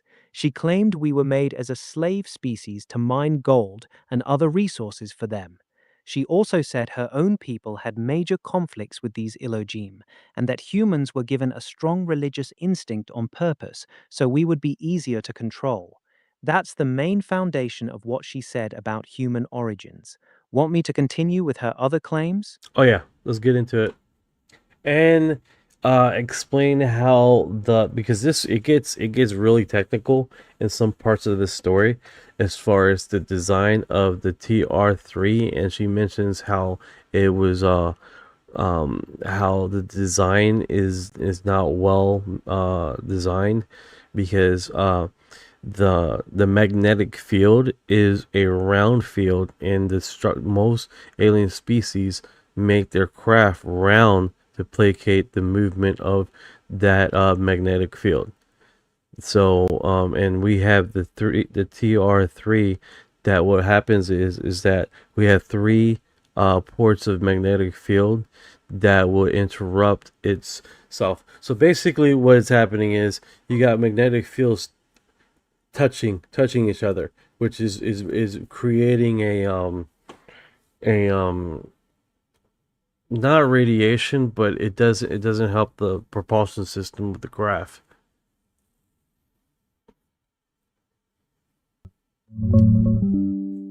Oh, notification.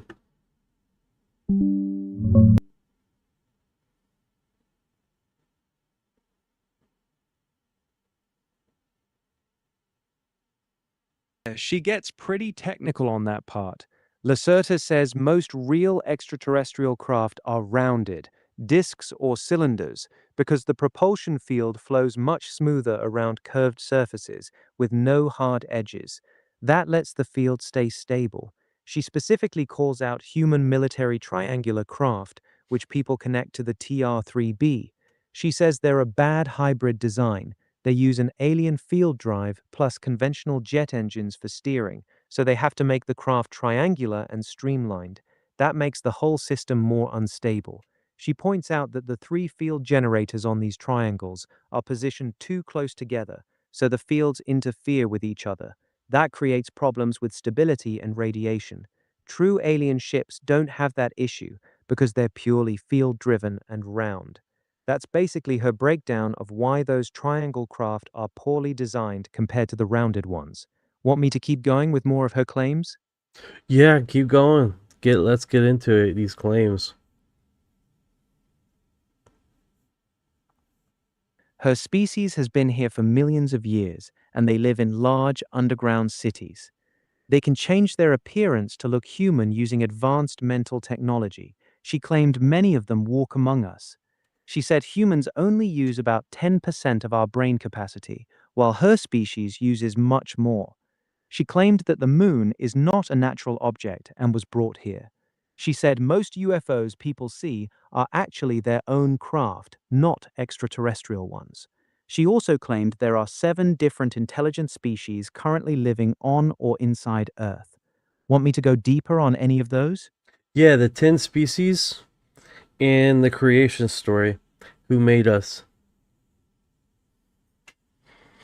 Based on the Lacerda files.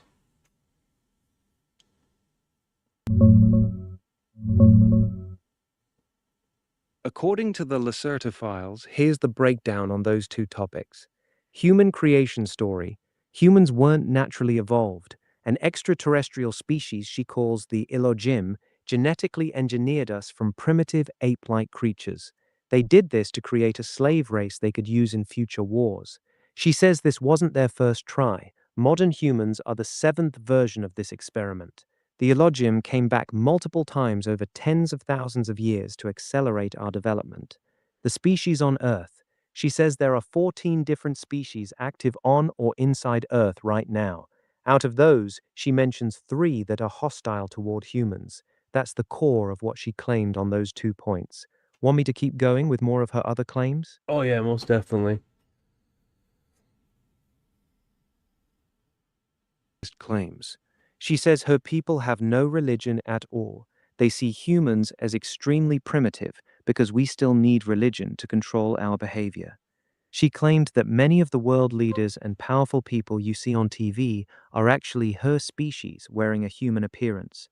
She said time travel is possible and actually quite easy, but humans are nowhere near that level yet. She also claims her species has been in an underground war with another reptilian race for a very long time. Want me to keep going, or you want me to stop here? Go into that they're at war with another reptilian race, because this is the part where I don't remember this. That I know she had some conflict with the alien race that created us, and they basically they nuked the planet or whatever. They were in confrontation with that, but I didn't know about the other alien reptilian race. Is the one that the reptilian race that created us, or is this something different from the story?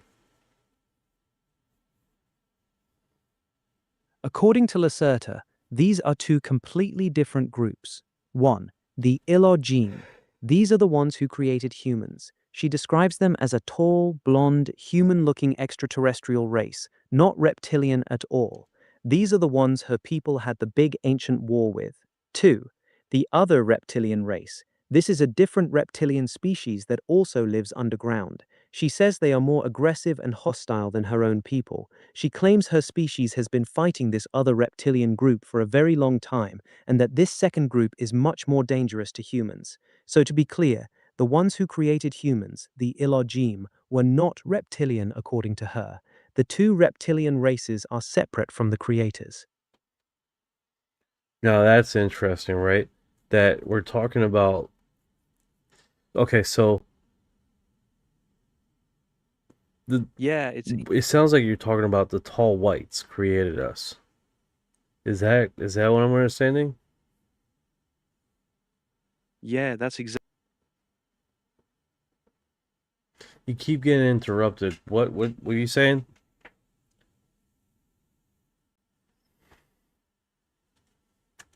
Lacerta, the beings who created humans, the Elohim, were tall, blonde, human-looking extraterrestrials, basically what people now call tall whites or Nordics. She made it very clear they were not reptilian. Her people are reptilian, but the ones who made us were a completely different, human-looking race. Okay, so based on the Lacerda files, another type of humanoid that looks like us created us, and they had war with them.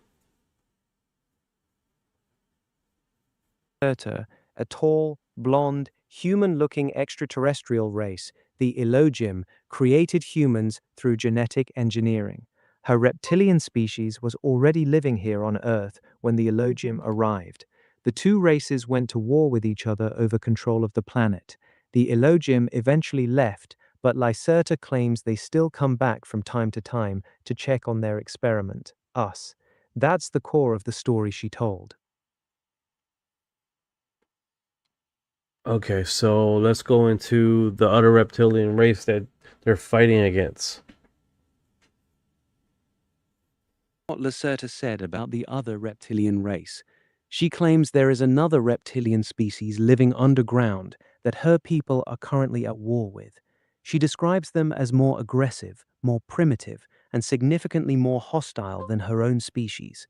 According to her, this other group is more violent and warlike, does not have the same level of technology as her people, actively hunts and kills her species when they encounter them, is much more dangerous to humans than her own kind. She made it very clear that not all reptilians are the same. Her people and this other reptilian race are enemies, and they've been fighting each other underground for a very long time. That's the extent of what she said about them. She didn't give a ton of specific details beyond that. That's pretty wild. That is pretty wild. Hey guys, I'm gonna call it quits here. Thank you guys for dropping by the live. Thank you for the 57 heart memes. I appreciate you guys, man.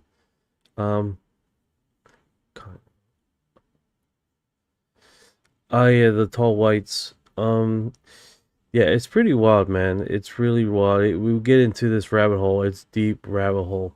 It's too bad. It's like if we're going to get into this rabbit hole, we had to start from the beginning of the live to get deep in this, because this is like a 3.5 hour transition thing.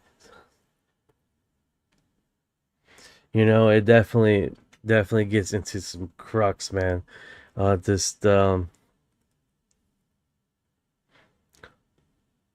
Yeah, I work along with using AI as research collab, and basically verifying that what I'm saying is correct.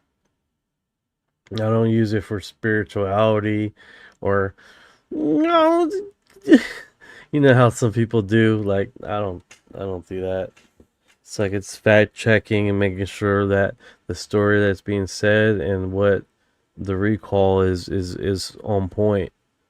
And more some, and you guys, if you guys have been here for a while, you know it would, if it fact checks me, because we're trying to keep it accurate, as accurate as possible, right? And also it would check making sure that the story that's being told hasn't been debunked. That's the biggest thing. If it's already been debunked, we don't want to keep repeating a debunked story, because that wouldn't help the community, you know what I'm saying? So, oh no, that's been found to be fake, or that hasn't been, that was, like, example, I fell in love with the F-18s, that was the pictures that were taken. I think it was the F-18s in Puerto Rico. Oh man, I was like, oh, I'm super excited. I was following that for the longest time. And it had footage there, and it was flying across. Come to find out, it was the guy that posted this image, these pictures. He's a okay, of course it's not showing up here. He's a well-known hoaxer, because the images that he was created, they found 3D models of it. This is the depiction that most people fall on. This is only rendition. This is not actual picture. This is a explanation of what was over in Puerto Rico. That was the explanation. But the guy that does the photographs said he had the actual photograph of the saucer. I'm trying to look for it. But apparently he's taken a few pictures, and then he debunked. And what that hurts, this one hasn't been debunked, this image. But that hurts the community, you know what I'm saying? Like, especially when someone's trying to get this one hasn't been debunked yet. But so basically you see a saucer there, and you see a F-18. I'm sorry, I'm saying F-18. It wasn't an F-18. Sorry about that, guys. It was an F-14. F-14. That was following. You should be in bed now. Oh, congratulations. Ta-da! All right, baby. Can I get a little bag to put that in? Okay. Yeah, so it's, I'm trying to, it was an F-14. There's an image of it. I'm trying to find it. Did I put it in the search engine F-18? That's probably why nothing came up. That's probably why nothing came up. Now, here it is. Boom. This image I absolutely fell in love with. Because this one right here literally has. Now, the problem with this one is, I'm trying to address it, is literally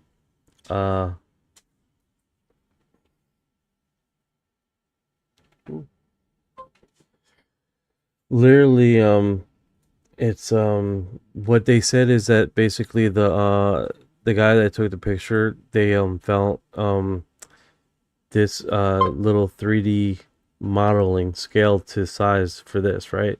and people argue that these are hanging off the tree, which kind of sucks, man. But the event still remains, right?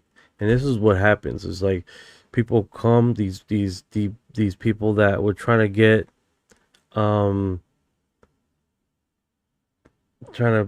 famous or whatever. They make this creation and then they fuck the story over, right? Because they all know it's the whole thing is a hoax, which kind of sucks, right? But what the report is that 2 F-14s, this thing opens up a wormhole or whatever, and both of the F-14s follow suit. Now, what's strange about this story was leave credence is that there were 2 F-14 pilots that go missing. One winds up dead. The other one survives. The official story is that the craft couldn't get off the boat and crashed into the water. And then the second pilot, I don't know what happened to him, but both of them happened at the same time. And how the story goes, it was 2 F-14s following a saucer, and the portal thing happened. So that was really strange how those non-associated stories line up to be landing at the same time, the time range, right? Which that was weird in itself. And there's things like that, little oddities, right? But yeah, I should definitely make a big research on this, because this is super interesting, right? Thank you guys for showing up in the live. I appreciate it. And if you've been here this long, you are disclosure.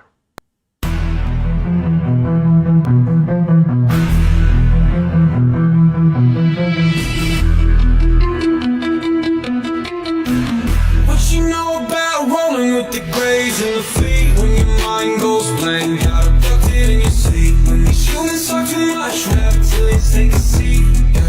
Yeah, I feel like a hybrid in the deep end. What you know about flying in a plasma stream? When your brain gets zapped, it's the cosmic beam. When the humanoids show up, everything gets serene. I feel like an envoy in a starship dream. She say that I'm weird, damn straight. I'm like, you ain't seen the sphere. I believe in UAPs, don't believe your Earth TV. She keep playing me close, but I'm watching from close. You don't really know my intel, let me beam you the truth like Roswell. Floating out in the craft, no fuel, we just bending math. See that light, it moves so fast. See my soul ain't stuck in past. Didn't know which form I'd wear, gray or blue in a reptile stare. Frequency up, feel that surge, I'll ascend this realm full purge. Let's decode this line for a second. I'm awake, even if they don't believe I vibrate. No fake, everything I do is kinetic. I don't need text, telepathic, magnetic. Put this scene in the 5 side, and then I'll everything that I say when I seen through the trial of me.